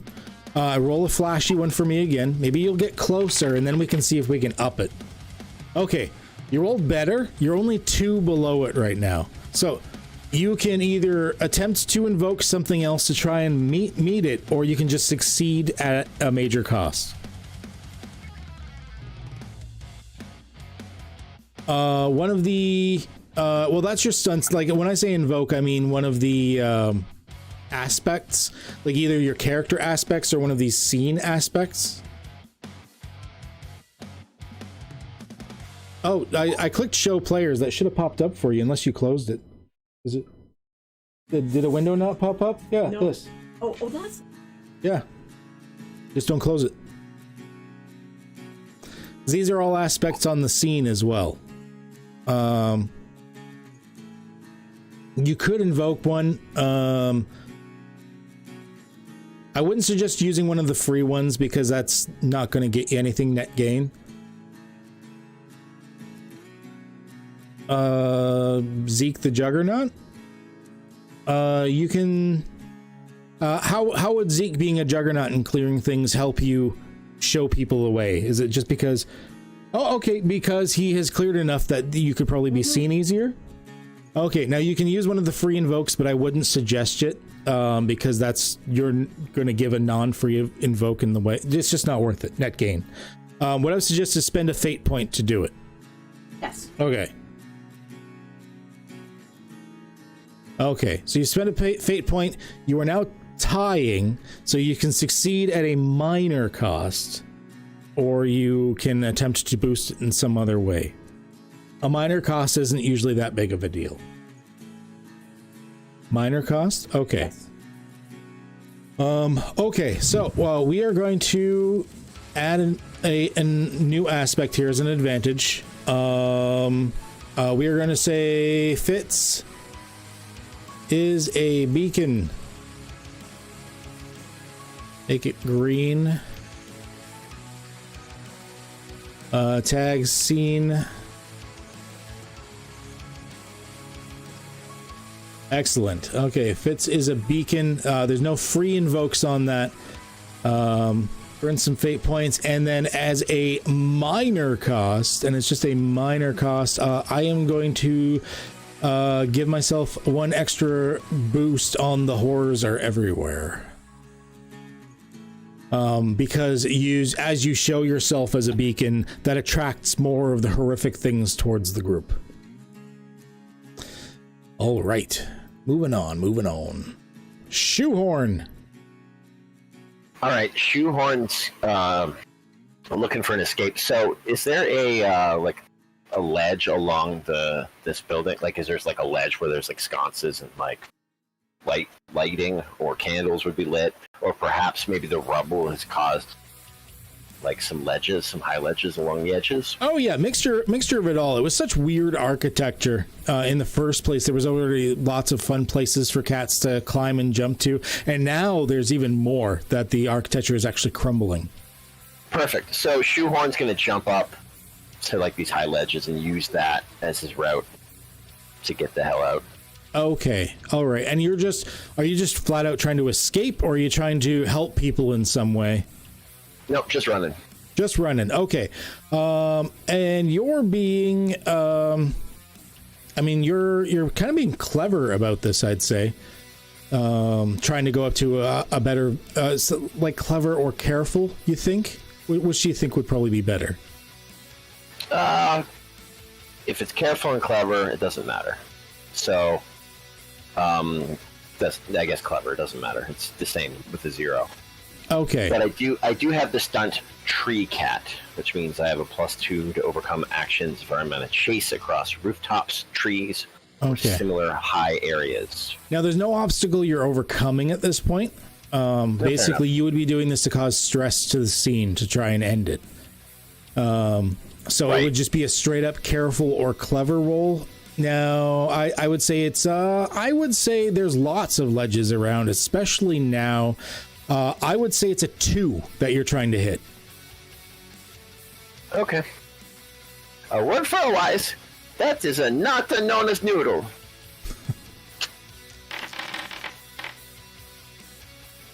So currently hitting a 0. There's lots of ledges, but everything's shifting and falling and crumbling under your feet. Yeah, is there anything? Yeah, is there anything that you want to do that could probably help your situation? Well, I don't know. I guess I can't really get any, like, correct me if I'm wrong, because this has a 0 on a plethora of routes, right? Like, I don't get anything for it, right? It's a 0 still. Whatever the way has been cleared, would that not give me a bonus? Yeah, you can use some of these free invokes because you're causing stress to the scene, and so it is worth it net gain if you want to use some free invokes from stuff. Yeah, so I guess the way has been cleared to give me a little bit of an edge. Okay, so the way hasn't been cleared. That will bring you to a 2, but I will let you know now that's not enough to cause any stress because that brings you to the amount that you need to get to. So right now you're still causing 0 stress. I still have to beat it, right? Yeah, it's for every point past that you start to deal with stress. Unless I've got it wrong, in which case I'll look it up afterwards, but I'm pretty sure it's you, like the defender basically wins in this system. All right. I guess I will do it at a cost. Okay, and there's well, you can't succeed at a cost when you're causing stress. Oh. What you can do is you can invoke the way has been cleared. There's also free invokes in Zeke the Juggernaut. So you could bring yourself, if you invoked one on each of them, to bring yourself to a +2. That would have cost you nothing. Okay, yeah, all right. Let's do that then, because people didn't create these to not be used. So let's do it. The one down on the way has been cleared. Now, thankfully, even when it's been used, the advantage stays, and because it wasn't just a temporary boost, and then -1 on Zeke the Juggernaut. I wish it wouldn't resize itself like that. That's bringing you to a +2, so you're currently dealing 2 shifts of strength to the situation, which is the bad guy in this case. Is there anything else you're doing, or do you think that sounds pretty good? I think that's about right. Okay, so I'm gonna have to tick off the 2 box on its stress track then. It's sort of the equivalent of like damaging a monster, except that Fate doesn't have a health system. But now there's less stress the situation can take before you all escape. Thankfully, all these advantages were created, so you're able to do so pretty efficiently. This is the beauty of teamwork in Fate. Sorry, we've done a total of 4 stress to it, right? This is the first stress that's happened to it. I thought I did. You created an advantage, didn't you? No. No, he did 2 stress to it. I attacked it. Right, you did. I'm sorry. I don't know why I didn't write that. For some reason I was thinking that was you were doing a created advantage. That is correct. You've done 2 stress to it, so I would actually say 2 boxes of the stress track have been dealt with. I'll click off the 2 and the 3 because it can't. 1 is not enough.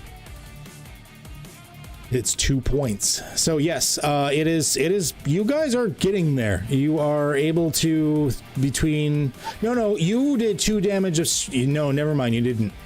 You did 2 damage of stress to the entity, not the destruction of the Vatican situation. Okay, so I thought they were the same thing. No, the destruction of the Vatican is this, as I said, the situation, the scene. You attacked the Eldritch entity. Right. But which was a totally separate thing. That's like, yeah. All right. Which was still impressive and its own feat in many ways. You shall be known for many years for this. That's why I didn't have it. Yeah, that's what I wrote in the journal thing. Yeah, so the destruction of the Vatican situation for everyone escaping is only got the 2 stress on it. All right, that should be it for Shoehorn. Shoehorn, you start managing to get out, lob yourself out, and all that goodness. The destruction of the Vatican. All right, let's see here. Well, the person in front is Zeke, and if anything, that's the person that's going to see some of the more dramatic shit that's happening as cats are trying to escape. So I am going to say that a bunch of tentacles are coming up and attempting to impede your progress and sort of attacking you directly. Just these like large tentacles going slam, slam at your direction. How would you like to defend yourself against these massive tentacle things slamming at you forcefully?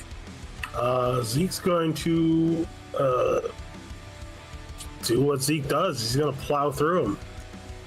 Okay, so like, forceful as well. Yeah, he's going to hit them head on. Okay, so you're just like these going. You're just trying to like just sort of ricochet through and just plow yourself through. So it's going to be an opposed forceful. Nice. Oof. Well, hot damn. I am not doing so great right now. Zeke's the juggernaut, bitch. I am. Now, this is a terrible situation with all these creatures hanging in the darkness that are helping to guide you into the path of the tentacles and whatnot. So I'm using one invoke of the Horrors of Everywhere that I have for free to do a reroll. I'm trying to hit a 5 though. Jeez. Oh, loud noises. We're getting feedback. Lots of feedback. +1. Jeez. Jeez. Okay. What else we got? Horrific tentacles are chasing you. I'm going to spend one of my fate points to use that. I'm going to try a reroll again. I'm just not rolling well. I did roll really good. You did roll really. There we go. Now I'm doing better. I'm almost there. Okay.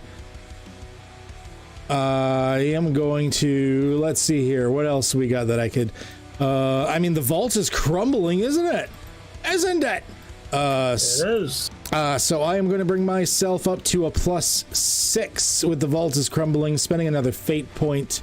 So currently I'm dealing 1 point of stress to you. Is there anything that you would like to invoke to assist yourself? I am going to spend a fate point and invoke my free aspect of large and in charge. Just throwing my weight around. Oh, okay, I see. Yeah, okay, so that brings you to a 7. God damn it. All right. Let me see your character. How can I fuck with you? Okay. I am going to offer you a compel. Okay. You are using large and in charge to try and burrow, like basically slam your way through these things. However, I'm going to use the same one as a compel to say that, yes, it's a good amount of weight to get through, but it's also a good way to get stuck trying to get through these areas. So you can take the fate point and just get yourself stuck. You know how a cat gets stuck in the back legs are kind of sticking out and you're like, ugh! Or you can spend a fate point and refuse the compel, in which case I will do nothing to you. No, Zeke will get stuck. He's big and clumsy. Okay, receive a fate point then. You gain a fate point out of it. In which case, I am going to say that is still getting you. It's right, only 1 stress at the moment. I'm going to leave it at that. You take 1 point of stress. The way I imagine, like Zeke came in, plowed the first tentacle out of the way, and then the second one grabbed him up. Yeah, so you're kind of it slammed on you and kind of get stuck on it. So you have one stress in the scene, so it's 1 step closer to unfortunately being taken out. Yay. Okay. But then you get to react immediately. Zeke, you pop out. It wasn't an advantage or anything. You didn't actually get stuck, but it was just enough that you couldn't get out fast enough before you kind of got a little smushed. But you're not actually stuck. You do pop out and you are free. All right. Are there still tentacles in the way? There are, I mean, a lot of the path has been cleared. There are tentacles everywhere. One way or another, wherever you go, there's kind of tentacles. All right. Well, my friends still gotta get through here, so I'm going to pounce on the one that is the most in the way. Okay, so you're going to try and clear the tentacles. Are you doing this to create an advantage to make it easier for the others, or are you just trying to cause stress to the scene in order to hope to end it? I'm going to cause stress to the scene. Got it. And I'm going to use my stunt, Pounce. Pounce. Okay. Pounce. I need to multi-monitor this shit. Oh, that's Shoehorn. What am I doing? You're down there. When you make your... yeah, it is your first attack. And so you're pouncing at it. I'm going to say this is probably a quick roll as you pop out and immediately just like... onto it. Right. So quick roll, and then we'll add a +2 onto that. So 3 in total. And I'm going to say, like, these are tough tentacles that you're trying to get through. So it's going to be forceful in response. So at the moment, you're not doing anything. These are tough, like, logs of flesh. I am going to use my own free aspect, Zeke the Juggernaut. Zeke the Juggernaut. Okay, so you're... Give me a +2. So you're going to spend a fate point to do +2, bringing you to a +3. You're currently dealing 1 point of stress. Is there anything else you'd like to add on to that?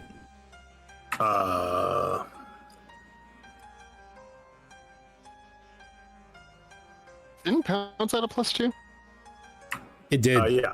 So I brought it to 3. Oh, it brought it to 3. I'm sorry. I was looking at the numbers. You didn't have to add that. You were already doing 1. Oh, okay. My bad. You know what? Here, let's balance it out. I used the horrors are everywhere because it was distracting to you. So yes, we're back to where we are. You're doing 1 point. Okay. Did you want to do anything to up that more? Just give me 1 second. I'm reading one of my... Can I spend a fate point to invoke one of my stunts? Not unless it says it needs it. Okay. Well, then no, I'm going to keep it. What were you attempting to invoke? I was going to invoke my Scrapper. Once we're seen after a successful... You can spend... Oh, sorry. Yeah, this one does say you can... It's in the description of it. So yes, it does say it. Okay.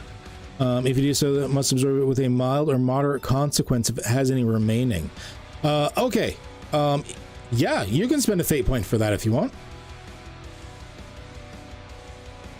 So, I'm gonna do it. All right, so you're doing 1 point of stress. It doesn't have consequence slots, but what I'm going to do is I'm going to have it deal additional stress instead. So this actually has to use its 3-point stress box to absorb this attack. Oh, nice. So that was a big hit to the situation for sure. So Dawn, freaking coming up behind, just sees Zeke like bat this tentacle into the wall. Yeah, sort of helping. I mean, you are helping to clear the way for others in one way or another because you're causing stress to the situation, which is nice. All right, moving on. Don Julio. Yes, I'd first like to direct your attention to the Twitch chat. Oh. I tried to invoke it during the destruction's turn, but I didn't want to interrupt the action. Oh, my bad for not seeing it. I was on the wrong thing again. I was looking at the YouTube chat and I forgot to switch back. I wish it showed it on the multi-chat like that. I didn't notice it until I get back. So yeah, GM complication. Well, shit biscuits. Okay, I have some ideas here. 1 second.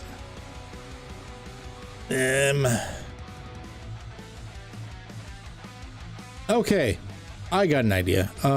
So as you guys are attempting to rush out, You're struggling a bit. Everything is crumbling. Everything is having an issue. Like basically getting things in your way. There's horrors everywhere. There's tentacles, stuff like that. And you don't really know the area. However, Sleepy Tim does, and he's still around. So I am going to give you guys an aspect with a free invoke in the scene. 2 free invokes, actually. Sleepy Tim to the rescue. Love it. How exactly he rescues you, we will see as you guys invoke it. This way. So yeah, but Sleepy Tim actually comes to aid you in one way or another. So you get 2 free invokes on Sleepy Tim to the rescue. And as for me, I'm assuming that I'm coming up behind Zeke, so I see that he's starting to have trouble and getting a bit stuck and now being attacked by the tentacle. Yeah. I'm gonna launch myself and use my weight to try to do damage with my claws. Like I want to kind of just shear it and cut as much of it as possible while he's holding it back. Okay, I mean that would definitely be a forceful, just like launching yourself, pure matter, just like cat that's just heavy. And yeah, go ahead. I would definitely say that's a forceful roll. Pure cat. Oh, that's real bad. It's real bad. It's probably going to be against its forceful as well, because I can't see why not. It's not really moving. It's not sneaky, that's for sure. Yeah, it did. And I rolled well. Yeah, I did. I rolled terribly. Okay, so at the moment you're launching yourself in, and these things they're like, they're flesh, but they're like iron at the same time. Is there you can succeed at a major cost? Is there any aspects you think would come into play in this situation? So there's a couple aspects I can think of that'll come into play. There is my free aspect, protective of family. In this situation, I'm considering I would consider these guys who have been brought here as close to as family as I've got right now, as far as the mob family rhetoric would be. Okay. And then Zeke, the point in Zeke, the Juggernaut, as he's already done some damage to this tentacle that I'm already attacking. Yeah, I mean, all of that makes sense. If you want to invoke one of them, you can do a reroll. I'm assuming you want to do the reroll rather than multiple +2s. Oh, yeah. Then the reroll. So what, I just roll forceful again? Yeah, so choose one of them. I'm assuming you're choosing the free invoke on the Zeke the Juggernaut? Well, for my aspect, I'd be paying one for the protective of family, right? If you want to use the protective of family one, then yeah, that costs you. Okay, then I'll use the free Zeke. Okay. That's left. That brings that down to 0. So that's a reroll of 4s. Come on, baby! Oh, that's better. That's better. So I had a 3. You've currently got a 4. So you are currently dealing 1 stress to the situation. Is there anything else you'd like to use to try and up that? I think here is where I'll use the point for protective of family to increase it. Okay, so you spend a fate point then, and that's currently upping it to a 3. I am going to use my horrors are everywhere to once again being like things coming in and trying to pull you off. These twisted creatures. Brings you back down to doing 1 stress and what else do I want? How about the vault is crumbling? I have to spend a point for that one. But due to all the stones and boulders and dust and everything getting in the way, you are currently losing by 1, basically. I'm 2 ahead of you. You're at like -1, basically. -1, because wouldn't it have started at 4 and then added? I'm just measuring. I'm balancing everything out to a 0 index. Think of it at 0 and you're at -1. Because you were at +1 and I just lowered it by 2. Okay. I don't think there's anything else I can do at this point, right? I used all my things. I mean, Sleepy Tim came to the rescue. Yeah. There's two free invokes on that. Sleepy Tim to the rescue. You know what? No, I'll take the L here. I'll take the loss. I'd rather have that for the people that aren't closer to the door. Okay. All right. I will give that then. So you try as you might, between the things pulling you off and how steel resolute these tentacles are, you're unable to, despite your best efforts, do much to them at this point. All right, I am pretty much out of stuff myself. You guys are gonna start kicking my butt. Moving on, Boblin.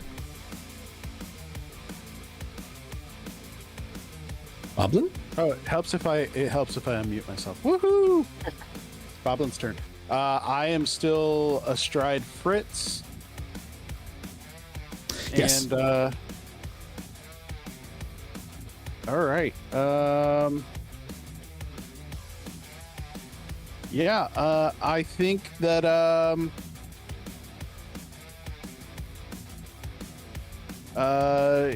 does anybody appear to be having problems getting out? I mean, the cats are kind of, you're all kind of scattered a little bit, which is not unusual for cats. Some of you charged, like they charged ahead before this all happened. You shoehorns like up on ledges, bouncing around like they're rooftops. You've got one cat that's actually decided to go full feral on the eldritch entity in the center itself. I mean, everyone's kind of everywhere. Okay. Then I'm just gonna kind of reach down over Fitz's shoulder and point at a hole and be like, that one. Okay, so you're just trying to guide Fitz? Yes. Okay, and this is to sort of help the group since Fitz is being a beacon towards it, or just trying to cause stress to the situation to sort of make sure people are getting out? I think we're gonna cause stress to the situation. All right. Okay. I'm gonna say that it's probably clever on your part, trying to guide in certain ways, knowing which ways, knowing what, seeing ahead of time, sort of what's structurally sound and whatnot, calculating it in your tiny little shriveled brain. So clever probably makes sense to me. I am going to roll, it's not really forceful in this way. I'm going to say my quick in response, since it's quick debris trying to get in your way. So go ahead and roll your clever. Oh my gosh. Oh, okay. Wow. Despite rolling a -1, you're still dealing two stress. Okay. Well, yeah. However, I would like to offer you a compel. You are trying to point the way, but this sweater of yours is just snagging on all of these jagged rocks and keep jerking you in the wrong way, pointing in the wrong directions, or possibly even tearing you off of Fitz. Would you like the fate point, in which case these jagged rocks basically like tear you right off of your mount and be unable to assist? Or did you want to spend a fate point to say no? Well, as I don't have a fate point to spend, because I already spent my one fate point, I have to take the compel. Oh yeah, the downfalls, I guess, of having that many stuns. Well, you get a fate point at least. Woohoo! You deal no stress to the situation, and you are torn off of Fitz's back. Basically, Fitz is running forward, not quite realizing right away that you are hanging like coat hanger style, just off of a jagged rock, just there. Damn these things. Damn. All right. God damn these electric sex pants. Before Samwise goes, I'm going to use the Destruction of the Vatican's legendary action. The giant eldritch creature that you've actually managed to damage which is it's hard to tell, but you don't think it's happy about this. This was not expected on my or its part. It shutters the building, in which case the destruction worsens in your particular area, attempting to cause stress to you. I'm going to say it's... Can I just add for a second here? Sure. No one expects the Scottish Inquisition. Oh, God. Get out. Get out. Hey, we're in Rome. It's appropriate. It's true. It's true. Not funny enough for me to give you a fate point for, but I did like it. Would it help if I said that Samwise is a devout Catholic? -1 fate points. No. So how would you like to dodge? All of a sudden, like extra tentacles jutting up and more like rocks immediately falling in your area as this thing not only keeps expanding but starts to rise through the ceiling. Well, since I don't actually have to worry about the rocks because I'm Shadow, the tentacles are more of an issue though, and I will meet them with my current Scythe-like claws. Okay, so I'm going to say it would be forceful, as you're trying to just sort of like forcefully like beat them away or slash them away. So that would be a forceful in my... Yeah, that'd be forceful. So go ahead. You did it in a target-rich environment. Go ahead and roll your forceful for me. All right. I'm not dealing any stress to you yet at this very moment. Goblin. Geonote. Where's my tracker? Oh, I closed it, didn't I? Nope, I didn't. Oh, there it is. Edit. Down. You can get a new monitor. I know. Well, the problem is I can't use pop out from the client. I'd have to like see it on the website, which I could. I mean, there's nothing stopping me.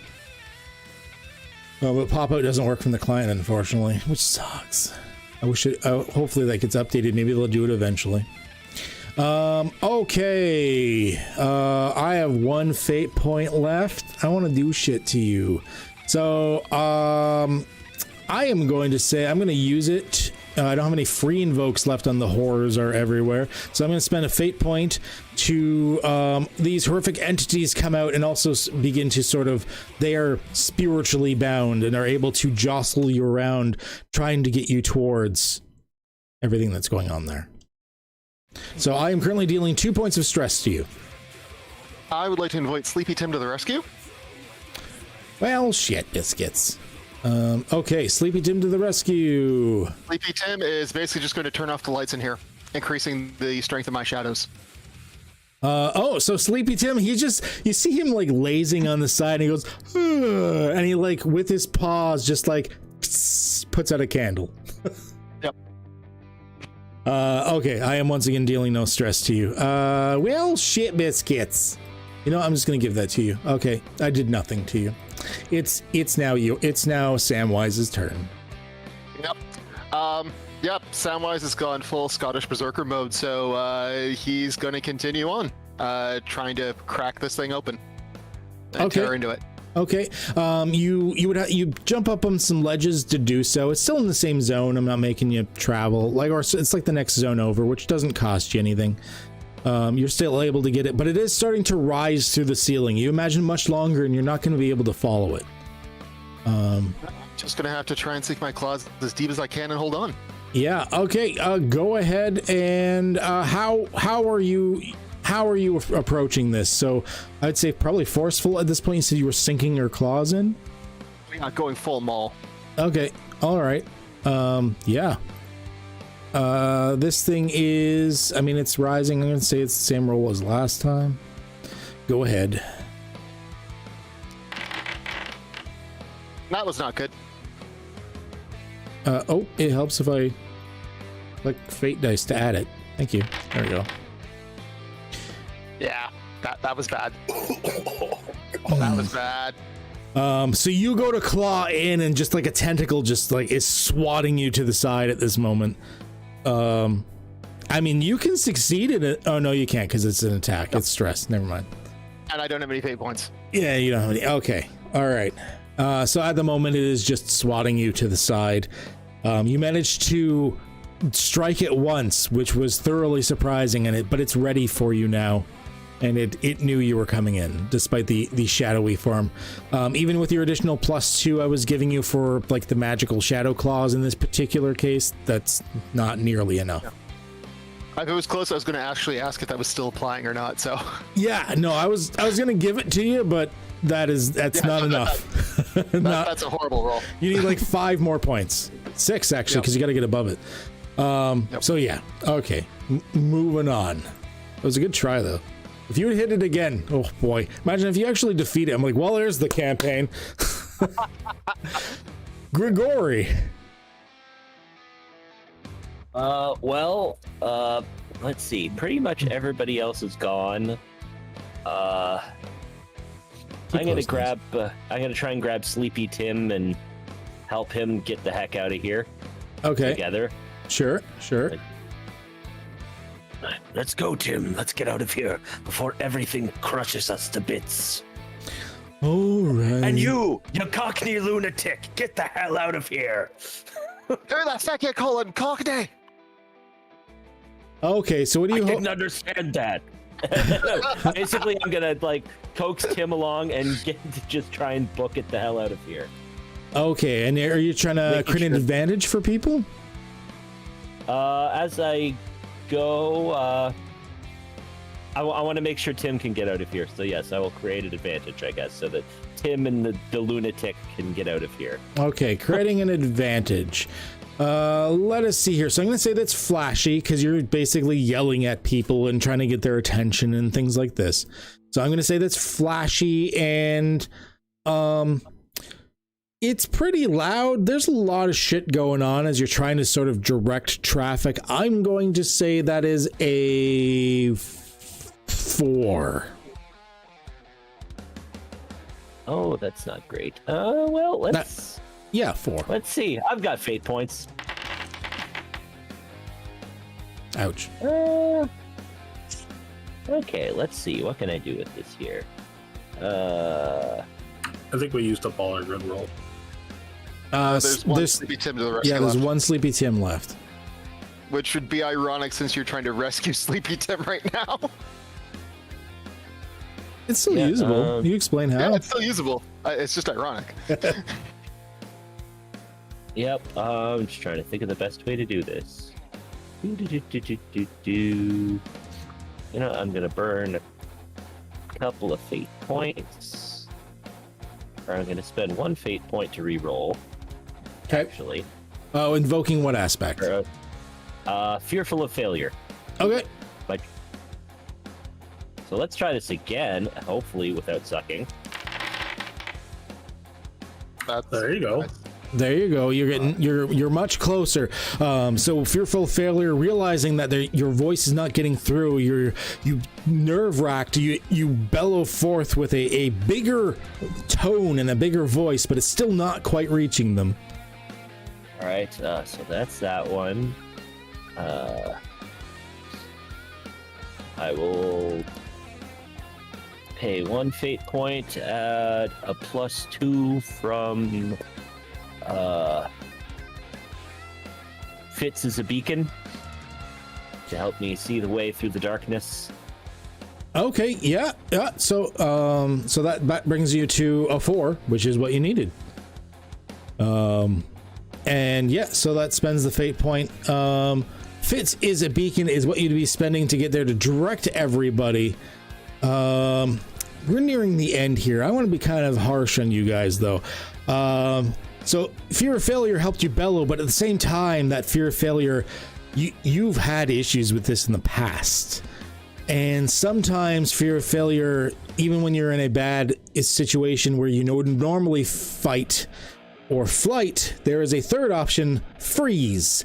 And something seems to be overwhelming you in that moment. Do you want to accept the fate point, at which point as you go out, your mind just keeps going in circles and you freeze? Or do you want to spend the fate point and refuse that compel to succeed? I will spend my final fate point and refuse that compel.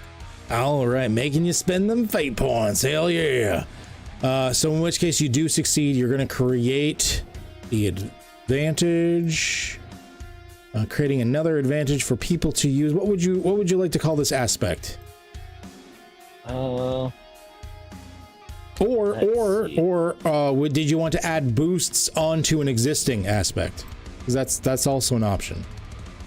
Oh, I could add a boost onto. I'm thinking Fitz is a beacon, like since that's where you're pointing. Yeah. Okay, so you add a free boost onto Fitz as a beacon.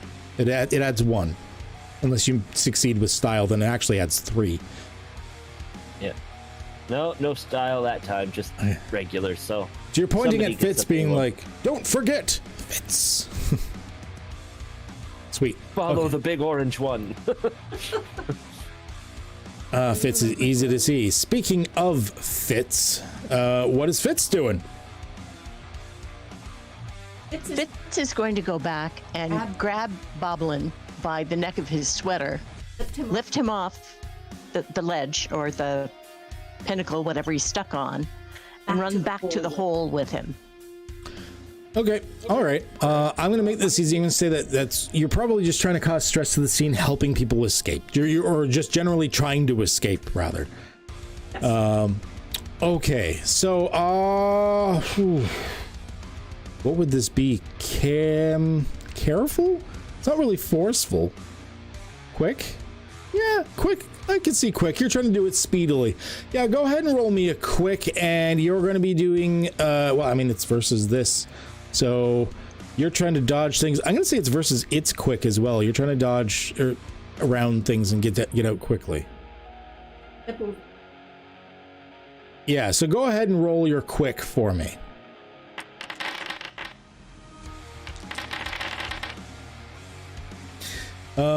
You are currently dealing 1 point of stress. You are actually stressing the situation out, which is good. Did you want to do anything else to exacerbate that to make it even better, or do you're good? You've dealt some stress. Let's move on.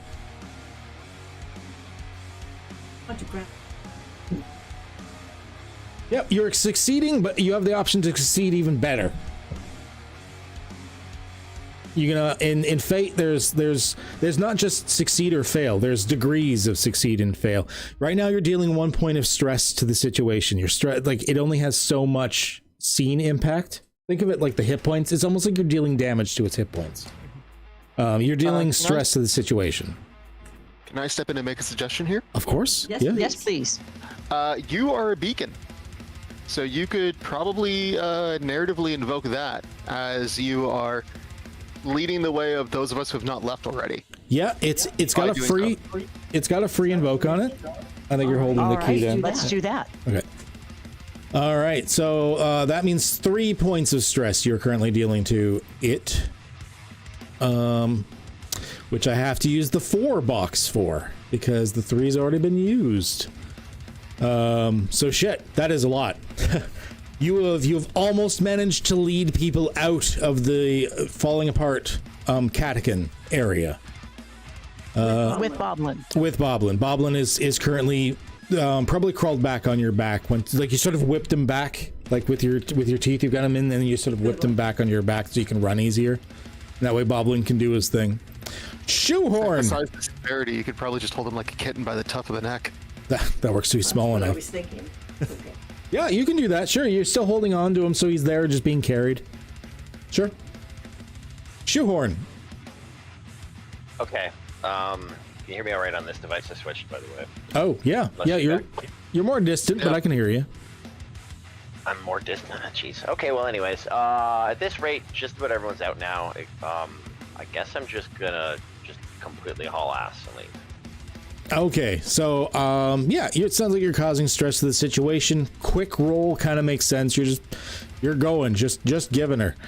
So go ahead and make a quick roll for me.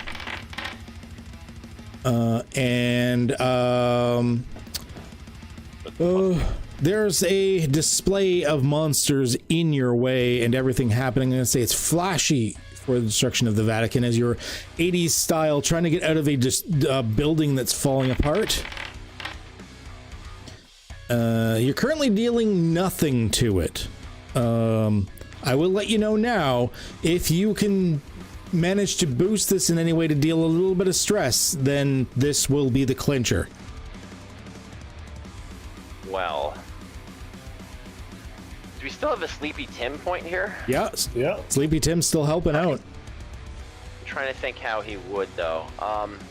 You know what? Sleepy Tim's gonna like roll over and just like kick a pebble into the tentacles like eye hole. Okay. I mean, there's no eyes per se, but like kick a pebble, you could definitely help the situation. Amazing what a pebble can do. I imagine like Sleepy Tim Maybe a would little like dust. inadvertently help, and like as he's running across like upper ledges, he accidentally knocks a boulder off and lands on a tentacle. Okay. Load-bearing. Kicking a pebble. I like this. So Sleeping Tim, you invoke Sleepy Tim, now dealing 2 points of stress. It only has a 1-point box left, so there's nothing it can do about this. So I'm just gonna have you take it out completely. Normally, yeah, if it doesn't have a box it can tick and you deal stress to it, it gets taken out. So that in this case, getting taken out means that you guys are going to escape. Sleepy Tim, basically everyone is just about to the exit, and as you're going through in a big flashy display, the tentacles attempt to push a pillar over the entrance, but Sleepy Tim, managing to flick a pebble in just the right place, causes it to get stuck on the edge, where it hovers for just long enough for all of you to escape, Sleepy Tim included, before it finally comes crashing down. A billow of dust happening behind you as you exit the catacomb and race into the streets of Vatican City itself. Looking behind you, seeing not only the dust of the catacomb collapsing, but of the Vatican itself collapsing and the area around it. Dust everywhere. You don't see the thing rising into the air. It doesn't look like it did so. But people are screaming everywhere. You hear burdens going, terrorist attack! Oh gosh! And you have escaped the catacomb. Are we grouped up again at this point? Yes. It looks like you guys and Sleepy Tim, aside from maybe 1 or 2 guards that were standing like at the entrance and stuff, are all that escaped the massacre of the catacomb. Okay, I'd like to lead them to Snag's hideout. Since we're all grouped up, or we have to be all grouped up, I leak out of the I shadowy leak out of the rubble behind us to form up behind them. So like this inky liquid, you just like and out of the last remaining bit of the rubble and just sort of reform.